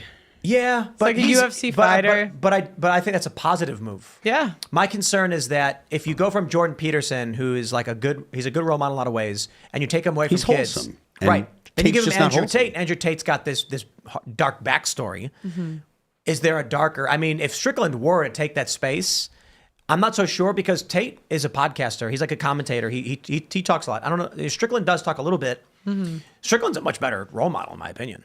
He's hilarious. He's great. If the through line is sort of this presentation of philosophy, like obviously Jordan Peterson's an academic, so he talks about studies. He talks in a way that is like thematic. And I think I don't follow a lot of Andrew Tate stuff, but like again, he presents the way he lives his life and his advice to men in sort of as if it is a philosophy from which to view the world. So maybe the next person has to again have this level of like Tate's nuance. a showman. I don't know a ton about him. I'm pretty like He's a he showman. is a showman. But I Definitely also a showman. think like the stuff that I would see was about like it is like similar to the way that what it was Jordan Peterson's book called 12 Rules for Life. Like it is about framing the way you view the world and giving people this lens from which to approach the challenges they face. And I think that's sort of what people are looking for. What do you guys not? You don't like the cam work? Is that what you guys are talking about? Yeah, it's mostly the. I just figured it was legal. They wanted to do it anyway. Yeah, but that's not. It's the kinda how I see pretending. it. It's the pretending to be a woman to trick guys into giving him money. Okay, yeah, fair enough. Like if we're gonna argue that OnlyFans is legal and people are allowed to do it, then I'm gonna be like, I don't know if that's a good influence for kids. He's not telling kids to do that. I'm not saying it's good, but if we're saying that he was pretending to be a woman and sexting guys for cash, it's like, he's kind of an OnlyFans hooker. Well, I mean, look, if girls doing it, make them But OnlyFans it's not hooker pictures then. of him. You know what I mean? He's just sending the words. No, he's just saying, "Hey, I want to S your D." That's crazy. That's what it is. So. And it's funny because like guys don't care. We mentioned this like the other day. We mentioned this morning. There was some creepy as survey that where too. they were like, it's been revealed that many of the people having conversations on OnlyFans are actually not the woman, but men who work for the woman. And there's like, don't care. Literally don't care. We'll keep sending her money. There's AI women on Instagram that are clearly fake, and there are dudes commenting being like, "I love you." That's so. You know what's creepy. crazy? Men can do everything better, even sex work, than women. Well, I was saying this. OnlyFans is over. You think? Yeah, because of AI girlfriends. Yeah. Men will start running these AI, models and generating this content, and other guys are going to buy it, and women will be removed from the sex work industry. This is so embarrassing, ladies. We can't do anything. It's it's like the one thing we have an advantage on. Guys still find a way to do it better. It's like, no, I'm serious. You know what's crazy? Now they have, I'm not going to say it, but the word that got me banned on YouTube, can I say Transformers? Nope. No. Oh, sorry. Okay. Well, they're you find straight guys hooking up with them, so it's like, why? Well, they're not straight guys. Yeah, they're not. Well, no, they're not. That's just not a man who. The word homosexual literally means same sex. It's same sex. Yeah. No. It doesn't matter what you look like. Maybe. Well, I guess my point is guys that are bi, I would say, because they hook up with both, are picking them. I mean, like the idea that a bisexual man has sex with men and women is not surprising. I don't see the issue. But the thing is that my point is they're choosing trans women I'm like, over how are we women. losing? Oh no, because they're gay. No, because the trans women act more like women Yeah, than that was my regular point. women. That was my point. Like, no, Because they're more feminine. I'll see them on social media, and they'll be like really well dressed, long hair, and I'm like, dang, they women better than most women. That's the thing. Well, there was a viral post from a trans woman that said trans women are desperately trying to be trad wives while women are trying not to be. Yeah. And it was like, well, I mean, look, kinda what funny. feminism really does tell women that the pinnacle of womanhood is being the CEO or being the president. Like that's the pinnacle of womanhood for a feminist is get rid of a man, be a CEO, and have a baby that you raise by yourself. And there was a great point that I heard you making on one of the things. There's only 500 Fortune 500 companies. The idea that there has to be parity of women as CEOs of Fortune 500 companies is ridiculous. how many NBA players are there? I don't even Let me pull that number up. But continue your point. But yeah, so considering the fact that the bell curves of both men and women when it comes to all kinds of things, but when it comes to intelligence and the what's it called? The word is escaping me. The ambition to go out and do that kind of thing. Like there's only a certain amount of people that are going to have those combined factors that are going to motivate them. And it's probably not going to be 50% of or 250 women that are going to be getting the position. So the 2022 to 23 season, there were 560 players in the NBA. That's about the average. It's 550, 543, 525. Let's see. 2021 had a record number with 580 players. How many women are in the NBA? Zero. Do you know they're not barred from playing in the NBA? The NBA has no rule keeping women out. They just don't make the cut. Yeah. Let's look up. I think that's the same thing for football as well. I don't think they're actually the NFL doesn't have a specific. There ban of are women, I don't think. 1,696 NFL players. How many women are in the NFL? There is Zero. no rule banning women, and in fact, women have actually tried out to be kickers before and haven't made the cut. So there's no difference between these and Fortune 500 companies, but they are passing laws requiring female board members, CEOs, and things like that. I firmly believe in our lifetime we will see co-ed professional sports. The NBA will be forced under regulation. I would love to see the lawsuit filed by the HRC today saying this. First, we're going to get the Sheets ruling. Let's pause. You first have the Arizona ruling where Arizona said, we want to ask our voters if they're citizens. And the Fed said, no, you can't do that. It violates federal voting law. It's racist, whatever. Sheets says, we don't want to hire people who have criminal backgrounds. The federal government said that's racist. If they win, the precedent is unintentional actions that result in racial disparity are violations of the Civil Rights Act. Ladies and gentlemen, we got them. If they win that case, and you could sue now, but the DOJ is not doing it. If the DOJ wins against Sheets, then you can sue the NFL and say, because of the rules they've created, they disproportionately discriminate against women. And you're going to get a lawyer who's going to say, what rules were put in place in the NFL where not a single woman has been hired to play on any one of these teams? They're going to argue, we have a law that says you cannot discriminate. The rules of these sports are created arbitrarily. They were made up by us, and they were made up at a time when women did not have rights. I say the rules should be rewritten so that the teams must be 50-50 male and female. How will they win in court? Based on everything we're seeing already, I believe in our lifetimes that will happen. Women always sue. Gosh, they sue over everything. Everyone sues. We're an extremely litigious No, society. Why is this lawsuit not happened? I would say it's always women. Why is overwhelmingly? Why has this lawsuit not happened? I don't know. Why have women not sued the major league sports for discrimination against women? Because they'd have had to have thought of it. I'm surprised women even still have a league with all they complain about pay. If it was me, I would just cut the whole. I love sports, but I'm like, I would just cut the whole league. So all you guys do is whine. Female professional leagues are subsidized by the male They counterpart. always right? are. The So- only time they make money is if they make money through drama, like think Dance Moms or sex.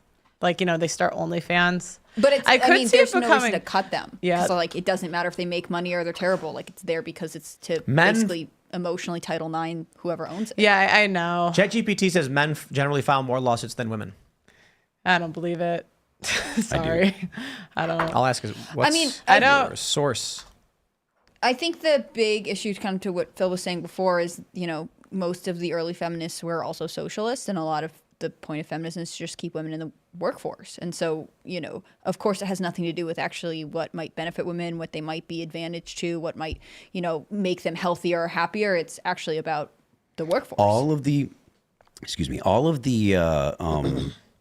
the issues that you consider women's issues are always left-leaning women's issues, and they're never anything that a right-leaning woman would want. So it's clearly not about women or feminism. And another thing, feminists, if you haven't noticed, all of the trans exclusive feminists, they got kicked right to the curb. Mm-hmm. It's about the look, the issue is never the issue. The issue is always the revolution. It is about leftism. It is not about feminism. You are being used because of an ideology that does not care about you. It will cast you aside as soon as you are no longer. I think that leftism comes from women too, but I'll go into You're actually gonna retract your previous point and agree with me. Okay, go ahead. Men file lawsuits because they tend to work in environments that result in higher amounts of injuries. Thus, oh, you might be right. I'll retract. I'll retract. Stupid lawsuits. I asked GPT what were its source. Yeah, that makes sense. It said workplace, workplace injury and high risk professions result in more lawsuits. That would actually make sense. But so when I think lawsuits, but divorce, it does say women do divorce more. That not divorce more. But what I was thinking is like women tend to sue for like sexual harassment, that sort of thing, or like emotional abuse, even at work. Those don't go to court. That's a settlement. There's like pay that woman. I mean, I know. Pay that woman. I know there was a woman who did it to me. She raised like, I don't know, $13,000. She didn't even end up making it to court. You're correct, but she ended up raising like $13,000 to sue me for emotional abuse because I dunked on her so hard on my show. Wow. Yeah. That's so you were asking. Yeah, what did you say to this girl? I'm curious. Oh, she said, well, she claimed, I could pull it. Oh, wait, I deleted too many videos. I was trying to get remonetized, but. And you didn't actually, like, you know of her, but you don't have a personal relationship with her? So what happened was it was early on the days. It was like very early in my show. And there was a guy that brought her on the show and he knew her. He was like an actor in London. Mm-hmm. And he would sometimes bring like more liberal women. And so he texted her the name of the show and the topic. And then after, like, she went really viral. And it was small back then. So it was like 15, 20,000 subs. So I don't think she expected it to go as viral as it did. Interesting. And then it went really viral. And then she claimed that she didn't know. And so that was what I responded with, was just, she didn't think I had the texts from like us telling her what show she was coming on. But she claimed, I don't know, she claimed some sort of abuse type of thing. Because of what did you say to her? Sorry. Oh, we were arguing about the pay gap. Well, she won. It was does body count matter? And she said her body count.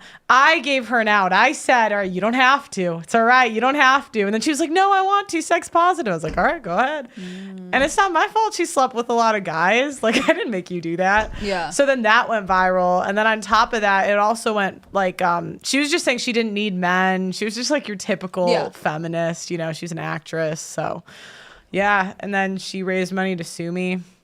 But they never actually did. They sent me a letter. I had to spend it was pretty expensive to send a letter back. And then she wanted me to pay for her. She wanted me to pay for something I refused to pay for. It was like a lawyer. Like she wanted to. Like her legal fees? Yeah, and I wouldn't do it. And then I never heard from her again. So I don't know. Maybe I'll go to court someday. I don't know. I noticed that like same thing with like, isn't not The Blaze is getting sued because of that like We Are Here type stuff. You know, I noticed that. What is that? Like Sydney Watson suing The Blaze. Oh, is it still going on? I don't know, but it's like the pattern. I look for patterns of behavior. There's like huge drama online over that, of like split factions of some people saying like she's telling the truth and others people saying that she's lying. She's probably lying. Sorry. But it's just, I look for patterns and trends, and it's always the same thing. Like women go into an industry, Sydney they tend doesn't to. strike me as a dishonest person, so just saying that, because Well, I know her a little bit, and I don't think she's a BS kind of person. So. Well, I mean, but that's part of there's a playbook on how to do this. You can read it online. Did she accuse Elijah? Yeah, right? I think the issue was with Elijah, yeah. I guess the question then is Elijah a BS kind of person? I don't know Elijah all that well, so I wouldn't be able to say. But I've I only would met say Elijah once. A lot of times, my question is, and I don't know, I don't even really know what happened. I just know that there was a lawsuit, and I just noticed the trend. And what they tend to do with women at work is they tend to like, okay, something happens with a guy at work, right? There's flirting, touching, whatever, but they don't talk about the flirting that they did too. And so they'll oftentimes like label the stuff he did as so terrible. But why did, I go on shows on all the time, nothing like that's happened to me. So it's like, why did the guy feel comfortable? And a lot of times they leave it out. So it's like lying by omission a lot. Like presenting their side in a vacuum. Yeah. Like, even like, I don't know if you listened to the thing I did with Lauren earlier today, but, the Crowder clip, everyone thought he was an abuser because of that clip. But if you heard the full thing after he went into the house, he went into the house and he screamed, or he said, oh God, what was it? I'd have to look over my notes from it. But a lot of times, it's like a clip that they'll talk about, but they don't put everything in context. So I don't know if I'm making sense, No, but makes sense. Yeah, so I mean, it's similar to what we were saying about the NFL kicker, right? Like the fact that he's actually like so emotional about his marriage that he's so happy about it is left out. Instead, it's like they act like he just treats his wife like an object he owns. Okay, I'll give you an example of a common lie I hear, and I just noticed these trends because I've done so many shows. Like women would always say they were abused, right, on my show.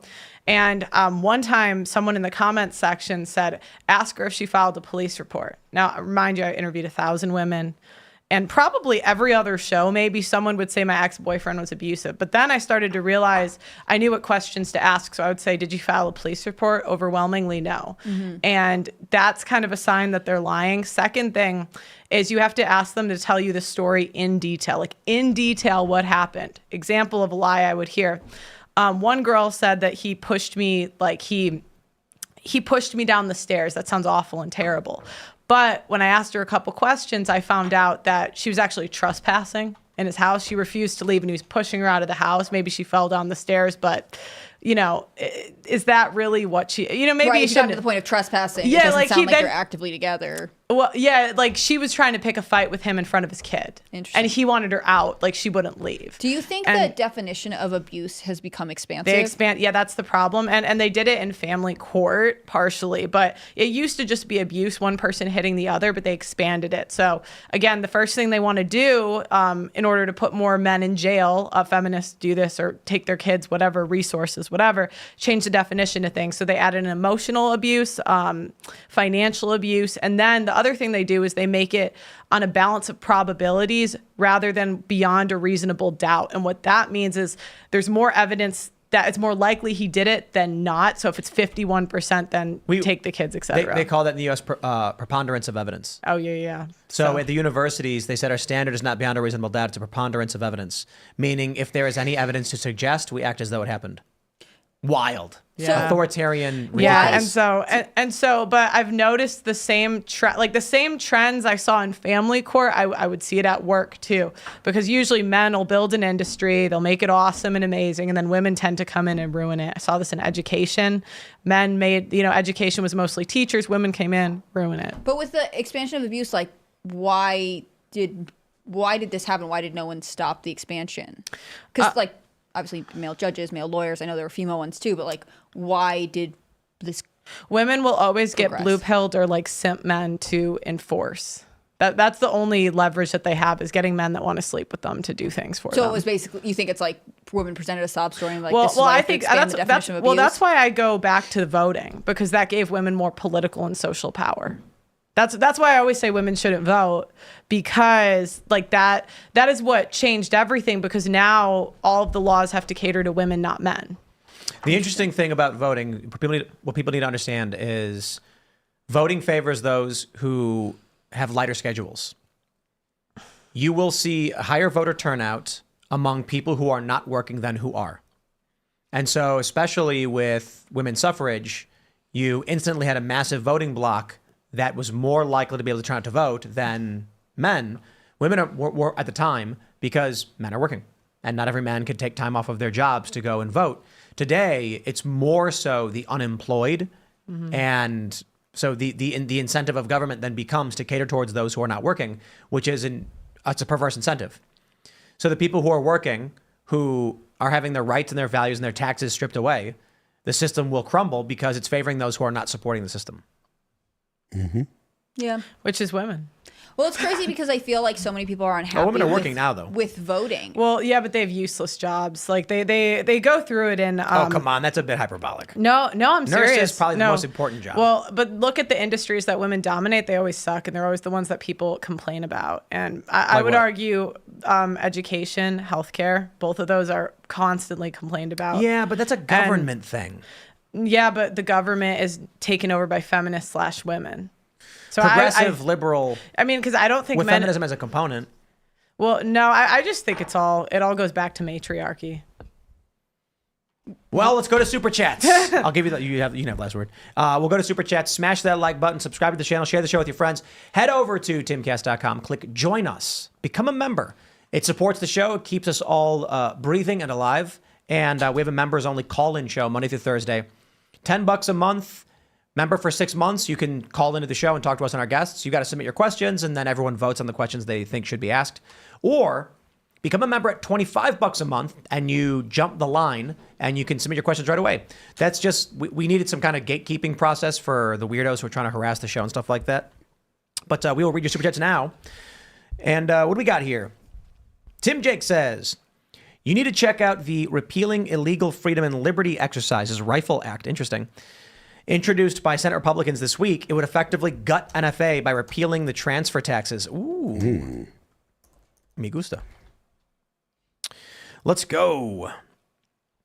Ian Slater says, when will you have Better Bachelor or Coach Greg Adams on to talk about men's issues? They have great insight and I believe They're could really shed good. a bigger light. Anytime we could have them. Culture War is the best place for that. Let's grab some more. Thomas Conservative says, a better question, Tim. How are we going to prevent this from happening again? We have all these one-time abuses and people die and we go on with our lives. I think we are going to need first to cross our fingers. Trump needs to win. Then cross your fingers again a second time. Can you get your finger over your finger twice? Because we're hoping Trump actually starts prosecuting and arresting criminals and people who abused power. That's the best for now. We'll see. We'll cross those other bridges and whatever bridge may come if we get there. All right. Steve Kralik says, Pearl, aside from the draft, what reasons led you to say that women shouldn't vote? The shape of the distributions for intelligence of men and women are different, but not by a lot. If women are raised well, why not vote? Well, I've always had a caveat that there would be specific women that could vote, but the majority of women would not. So if you did military members, net taxpayers, I don't think if you're on child support or alimony, you should be able to vote. Sorry, go ahead. No, I was gonna agree. But yeah, so but if you did that, like 99.9, like then women wouldn't vote anyway. I was gonna say when we've talked about and like debated the idea of repealing 19th before, it didn't matter as soon as we actually got to the root of people with no incentives and no ties to the community are voting. As soon as we said, what if you have to serve your community, your country, and or some kind of caveat, instantly it's like, oh well, then it wouldn't matter if you were a man or a woman. So the real issue, I think, is people can just vote randomly, which makes no sense. If you don't live here, why are you voting on my laws? I don't understand. Like, me and my neighbors are going to vote on how we want our water to flow. Some weirdo lefty can come from DC, rent an apartment, and then vote and then leave? That makes no sense. So time constraints, the things you mentioned, those all seem to be There's 100 different ways we can slice it, but the female vote, I just don't think it's fair that men pay most of the taxes, run most of the infrastructure, do most of the work, and yet women have the most say. That doesn't seem fair to me. I think net taxpayer is a good idea. Yeah. I actually like still my favorite is the selective service one. Yeah. The idea is selective service becomes optional for men and for women, but you can't vote unless you sign up for it. That does not mean you'll be drafted, because we haven't had a draft in 50 years. It just means you are pledging to the country to serve it in its time of need if the need arises. A lot of people have told me, no, because then you're going to have corrupt people draft people and send them to wars for profit. No, because the only people who can vote are the people who have pledged to fight for the country, which means war is extremely unlikely. So the only people voting are those who have signed up for the draft. Mm-hmm. And then a politician comes along and says, I think we should fund Ukraine. And they'll go, vote against you because I am not going to fight that. And then he loses. Yeah. That's it. There you go. I like that idea. Yeah. I just think it's like every election season, there's some girl that's like 12 that can't get an abortion, and women run to the polls. So, yeah. Is your first name Hannah? Yeah. Oh, wow. Because someone put Hannah Claire better than Hannah Pearl. Well, that's a subjective opinion. Not to bring up that they're being mean. Is there gonna start beef between me and Pearl I right mean, now? it's all right. She's great. I got no No, it's just because I didn't realize your name was Hannah. Oh, yeah. That's my first name. And then I had to read the super chat, which was... Did you always go by your divisive. middle name? No, it actually started in college. There was another Hannah on the team. They just started calling me Pearl. And then when I put Hannah Davis online, there was this supermodel that like got married to Derek Jeter. And I was like, I don't need to be next to her on Google. So I'm going to go with Pearl. All right. Nikki Bem says, during 2020, my family put everything on the line to not be mandated, including quitting the sole income of our family. And a kind local veteran community paid our mortgage when we desperately needed help. Please help a veteran towards a bill with this. Nicolette Brave TV. Wow. That's really cool. Cool story. Absolutely. Absolutely. Will do. We will grab some more super chats. John Avi says, does Pearl still sing? She's got a good voice and is actually a good singer. She would be happier if she focused on her music and her talents rather than hating women to feel better about herself. It started so good. That's all right. I don't mind them.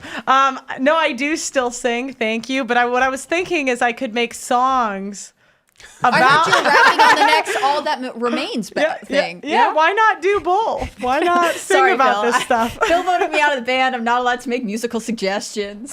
Oh, you got voted out? I was never in the band. Oh, I just am starting a rumor on We that. did have a female bass player for a little while. It wasn't me. I'm not musical. You can make at a song all. called No More 19. And then like the lyrics on the surface seem like you're actually singing about how, and it's got to be like upbeat pop. It should sound like you're saying, I'm not a teenager anymore. Yeah. But what you're actually saying is repeal the 19th. Yeah. And then like all these young girls are singing and dancing like, And no they don't more even know. 19. Very clever. And then you're like, I got him. Or the first verses are really like light and seeming like you're not a teenager anymore.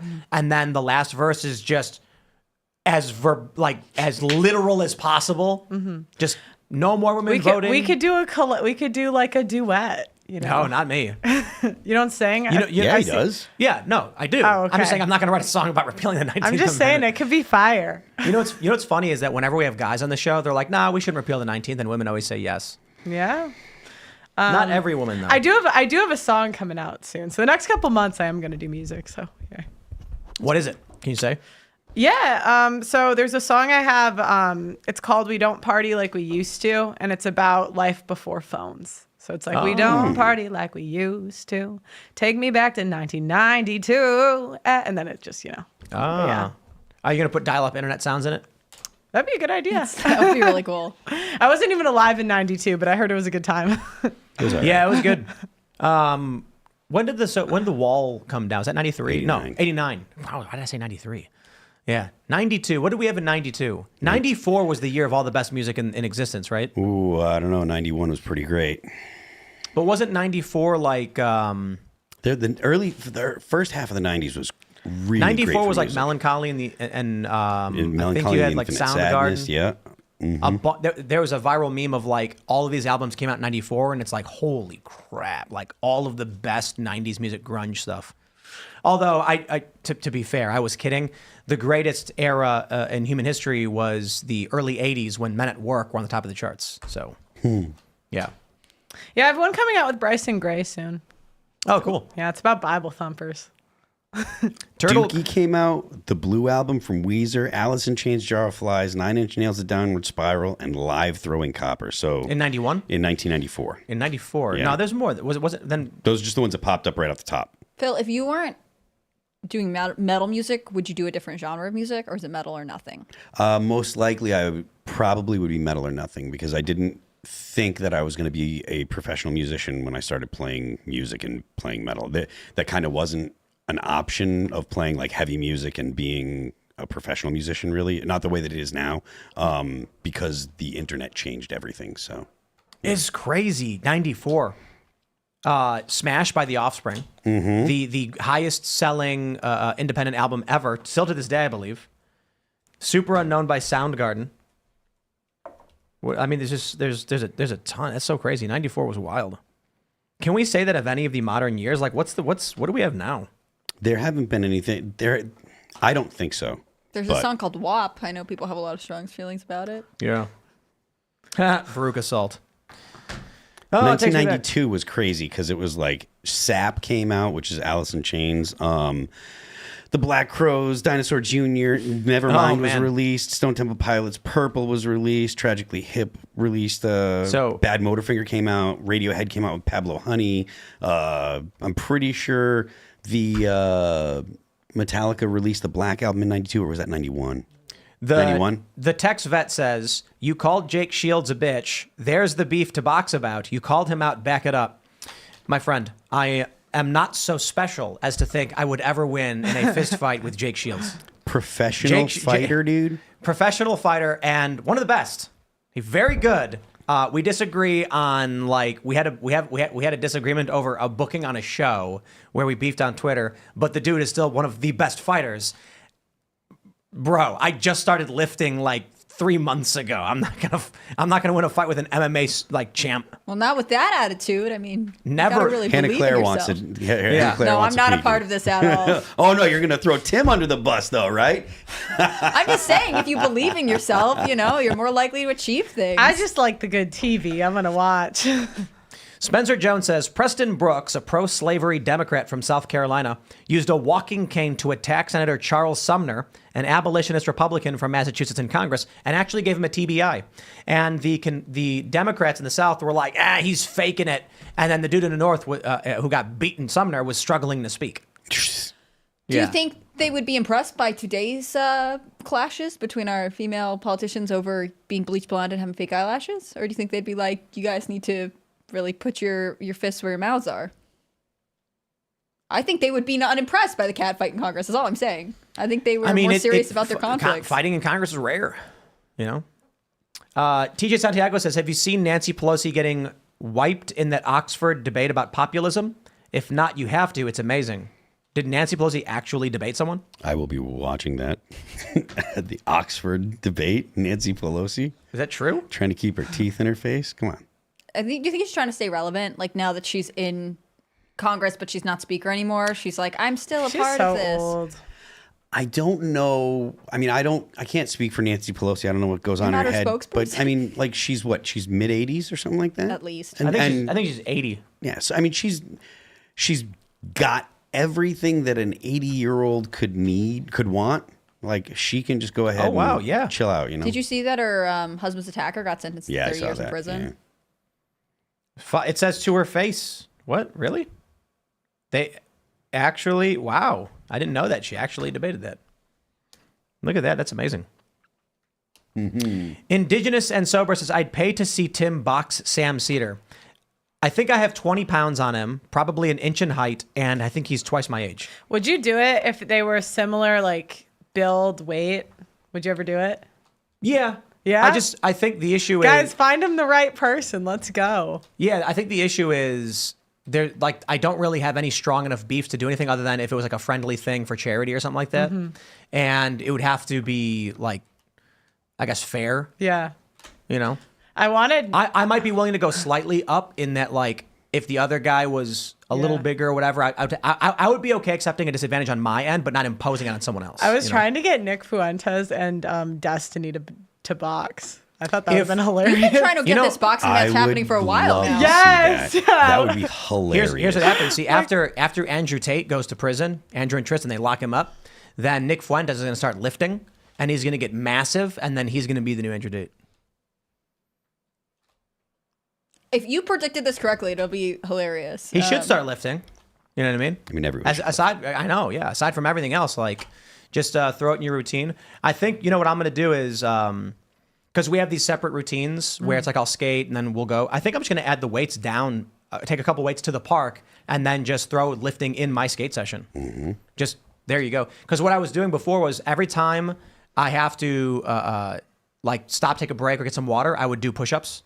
And like if I'm gonna pause, I'm gonna do 10 push-ups and I'll try and get 100 in the day if I'm only skating. Now I'm like I should probably just start with some weights, skate, and with some weights, get it all in one go. Mm-hmm. Everyone should lift. Absolutely, men and women.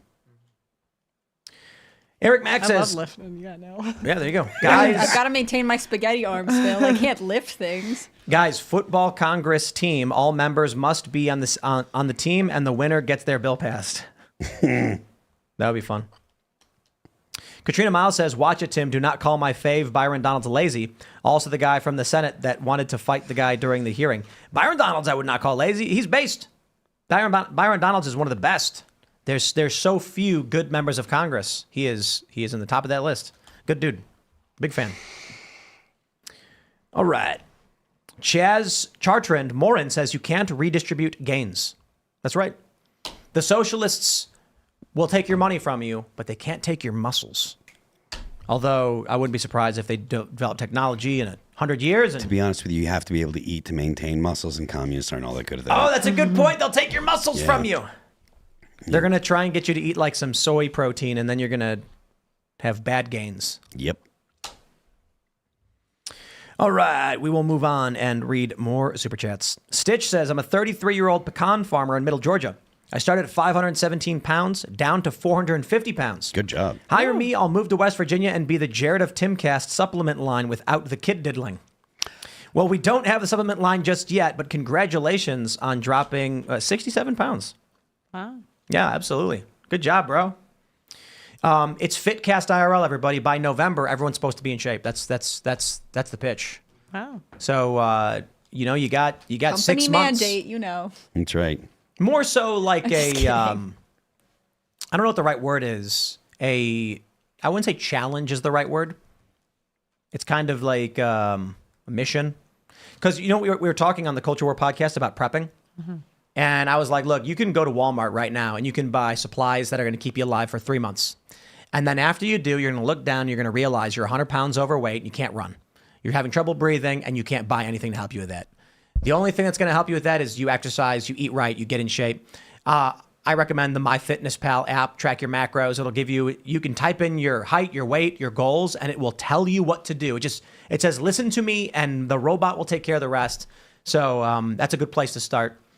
But if something were to happen, earthquake, landslide, massive car accident, whatever, and the roads are shut down, the power goes out, who knows, zombie apocalypse, alien invasion, you can buy all the supplies in the world you want, but if you're not trained with your firearms, if you're not trained physically, then you're in trouble. You're better off, but Cardio is the most important thing out there. Yeah, considering that zombies these days run full speed at you, and they're not the slow, lumbering ones. Do you like track your macros for volleyball or anything like that? Because you're an athlete. I wish. No. I do lift. I can lift I can lift a lot. I could deadlift probably like 300, 310. Really? For one, yeah. Like squat maybe like 250, something like that. Lego says Oregon made mutual combat illegal. The only states that still allow it are Washington and Texas. Ah, okay. Washington. That's what I was thinking. Yep. I still don't recommend it. The what's the saying? The something like the fight you win is the fight you avoid, or something like that. Yeah. And one of my favorite videos of the martial arts master teaching the ultimate technique, where he explains to the students the one move that will guarantee you can win a fight instantly. Yeah. And they're like, show us. And then he gets into the stance with another guy, and then as soon as he does, he waves his arms in the air and runs full speed out of the room. Yeah. And then everyone starts clapping and laughing, and he was like, not fighting is the surest way to win. Yep. Absolutely. Important words, because you get these dudes, Hey, I got a story for you. There was a guy when I was a kid. I don't know the full story. It's a story I heard from my parents. Company dinner or whatever for the holidays. Some guy hit another guy's wife. So the guy punched the other guy in the face, fell back, hit his head on a counter, and died instantly. Yeah. Due to through the punches in prison. That's it. That's the You number killed the one. guy. That's the number one way that homicide is committed. It's like a fight gone wrong. Yeah, I know. Don't get into fights. Look, especially like if you're a gun guy, I carry a gun. So like the most important thing that you learn if you're carrying a gun is de-escalation. The very first thing you do is avoid getting into a fight, because if you have a gun, you don't have a whole lot of choice. If you get into a confrontation and it becomes physical, you have to go to the gun, because if you don't, if you get hit and get knocked out, that gun now is your opponent's gun. So you have to go to the gun if you carry a gun, and that means you have to avoid getting into a fight at all costs. You can't do ego stuff. You can't let any of that stuff get in the way. If you get into a confrontation, you need to de-escalate, and you need to be able to de-escalate and get away from the situation. All right, Master Vegas says, was listening to your podcast on Spotify and got an ad about Joe Biden shutting down big oil and started laughing. Felt great shame. And felt great shame. Was it like an anti-Biden thing? You know, the Spotify stuff, you have like the programmatic ads, so it's similar to YouTube. The ads that come are the ones that people bid for. But the interesting thing is, there's no real good automated ad network anymore. It doesn't work all that well. The best course of action for podcasts is literally just doing direct sales yourself. That's the plan. And I will also give any fledgling podcasters some free advice. Audio podcasts pay something like 10 times as much as YouTube, which makes no sense. But whatever. Don't ask me why. That's just the way the cookie crumbles. Cody Johnson says, I'll box you, Tim. I don't know who you are. Sir, I don't know you. No, it's got to be equal clout, guys. You So can't. who do you have on your ticket for your boxing match? There's very few women I would box, to be Okay. fair. I'm not really seeking this. But also like for But- the one that you're organizing, because it seems like you've like been my working on this for a dream. while. Like Yeah. nobody's agreed, but like, this is just me. You know, I would want that Sank guy to Cenk? whatever his name is. Cenk to, Uygur. Yeah, to box one of the big conservatives like Ben Shapiro or Charlie Kirk, whoever's in his weight. I think he's a bigger guy, but I'm sure right. there's one. When you said Sam big, Hyde. I thought you were talking about like Steve Bannon, maybe. I don't know who that is. Like so Steve Bannon is a larger man. Ben Shapiro is what's about like think he's your 5'8"? size. No, he's like 5'8", 150, I think. No, I think he's... Ben Shapiro is not. He's shorter than I am. Is he? Ben Shapiro gets made fun of for being short, but he's not that short. I think he's like 5'8". Yeah, and he probably was Imagine 150. him and Nick should box. That would be so funny. I know they like hate each other, right? That'd be a great match. They could debate and then box after. All Look, right, what do we got? I think we should make the duel great again, you know? I'm just like, who would I? Cardi B, I would take it. Yeah, but so how tall are you? I know I'm too tall for these chicks. I'm 6 foot. Yeah, you're in like a. You I know, got good who would- reach. yeah. You'd win all those fights. Yeah, I mean, and I get offers like whenever I talk about this on shows, all these like random OnlyFans chicks are like, "Oh, I'll take it," but I'm like, I don't know. I have to have equal clout for me to want to do it. Yeah, I think It's the gotta issue be for me worth too it. is it has to be. There, like I don't really want to box anybody. I'm not a boxer, so Yeah. there'd have to be like either it would be for fun or it would be like a true beef, and I just don't know that any of that actually exists. Like I don't really have any kind of real beef with anyone legitimately. I'd rather do one-on-one basketball. That's what I would do. Play a game of Skate or Magic the Gathering. Magic the Gathering off with anybody who dare challenge me. My commander deck is top tier. You will be obliterated. Could do a conservative Olympics. Like, run like a Oh, you know, 400. I got a better idea. Yeah. I should say I have a good idea. Is a mass e-drama beef poker game.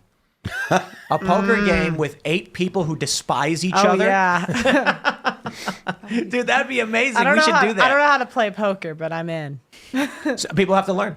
It's relatively easy to learn. It's a bit more challenging to get good at. It's a lot of math, but the basics of it are not too difficult. But it would be hilarious to have just like these left, right, and moderate personalities, all who just like are beefing with each other, playing Yeah. poker at the same time. I want to capture the flag game. I feel like Capture that the would be flag. funny. Ultimate frisbee or frisbee golf. I like ultimate I frisbee. think you could do like a conservative Olympics, and so there's like a running section, a jumping section, and like see who wins the conservative Olympics. I got to be honest. If you were to, the Krasensteins work out, don't they? The Krasensteins? I think so. They post videos of doing exercise and stuff. I look. I don't want to. When we're talking about liberals not doing anything else, I genuinely want to make sure I give credit where credit is due. I'm pretty sure they post videos of exercise and stuff. Yeah, but those guys are also entrepreneurs outside of like so.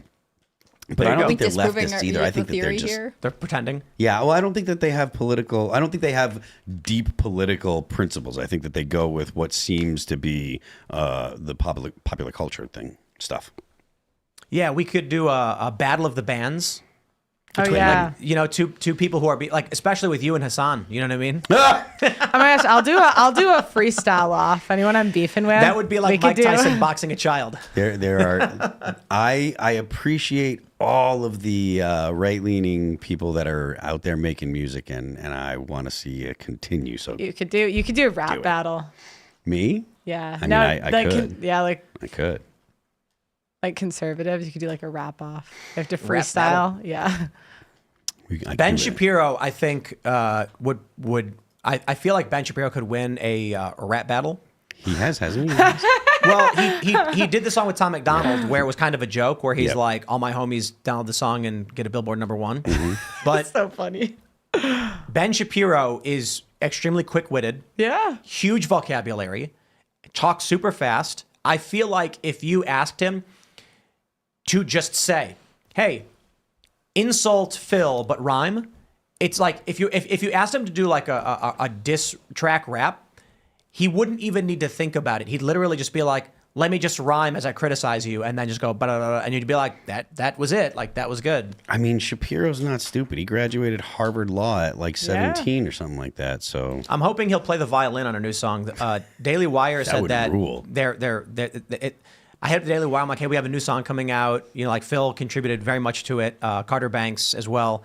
And I was like, it's got room for violin. And I'm like, I wonder if Ben would want to do it. I asked the Daily Wire people. They said we'll talk to him. It sounds like probably yeah. Yeah. Because it would be it's really easy. It's like if we were like, hey, here's a song. You want to just press record and record some violin for us, and then we featuring Phil Labonte and Ben Shapiro. That would be awesome. Yeah, I think at that point it's like we got to ask Jack Posobiec to play bass. Poso could probably play bass on it. Yeah. Yep. And then. I think we got to do it now. I'm into it. And James O'Keefe, we got to get him in there somewhere too. James O'Keefe has to do the Trump rock opera that you were writing before. Oh, that's a good idea. Because he's a musical theater guy. I think Seamus is actually working on that. But he should ask James O'Keefe to weigh in. I love it. All right, we'll grab one more super chat. Here we go. Carlos Y says, my 3 daughters now have a brother. Named him Roger after my late father. Congrats. He was born in ectodactyl, but is missing only one finger. I'm in 51st state of Alberta, so no Medi money needed. So pass this super chat on to someone in need. Pearl, join us Mormons. You can convert to Mormonism? I'd say it's pretty unlikely. Everything you describe, you drive into Amish country, is gone. What do you say that again? Like all the stuff you're talking about with like lawsuits, women, divorce, like you drive into Amish country and it's gone. Oh yeah. You're converting to being Amish? Oh no. All right, everybody, if you haven't already, would you kindly smash that like button? 1 like equals 1 FJB. That's how we do it these days. And become a member over at timcast.com to support our work. Subscribe to this channel. You can follow me at Timcast on X and Instagram. You can follow the show at Timcast IRL. Pearl, do you want to shout anything out? Yeah, go to theaudacitynetwork.com. We're going to have a documentary on the family court system, and we've been demonetized. So if you want to get the yearly or monthly membership, it'd really help us out. I'm Pearl on YouTube, Pearly Things with a Z on X, and I'm on Instagram. They deleted. I forgot my new handle. They deleted it. It's a new. I think it's just Pearly Things Official. But yeah, thanks for having me, guys. I had a lot of fun. I am Phil That Remains on Twix. I'm Phil That Remains Official on Instagram. The band is All That Remains. You can catch us this summer on the Destroy All Enemies tour with Megadeth and Mudvayne. It's going to start out August 2nd, go through September 28th. And you can check out our new single. It's called Divine. It's available on Spotify, Apple Music, Pandora, Amazon Music, Deezer, the internet. And don't forget, the left lane is for crime. I'm Hannah Claire Bremlaw. I'm a writer for SCNR.com. Man, I'm fired. It's Scanner News. You can check out all of their work at Timcast News on Twitter and Instagram. It's been so fun to be here tonight. Guys, thank you for always watching the show. If you want to follow me personally, I'm on Instagram at hannahclaire.b, and I'm on Twitter at hannahclaireb. Bye, Serge. See you later, Hannah Claire. See you guys. Have a good weekend. We will see you all with clips throughout the weekend. And Sunday, Tales from the Inverted World live on YouTube, 6 p.m. if you like ghost stories. This show is right up your alley. It is just a show where people call in and talk about their paranormal encounters. I had a blast on the first episode. The show got 40,000 hits on its first show, and I think I'm a huge fan. That's why I wanted to be on that episode, because I love ghost stories. Check out Tales from the Inverted World on YouTube. Subscribe, and we will see you on Sunday.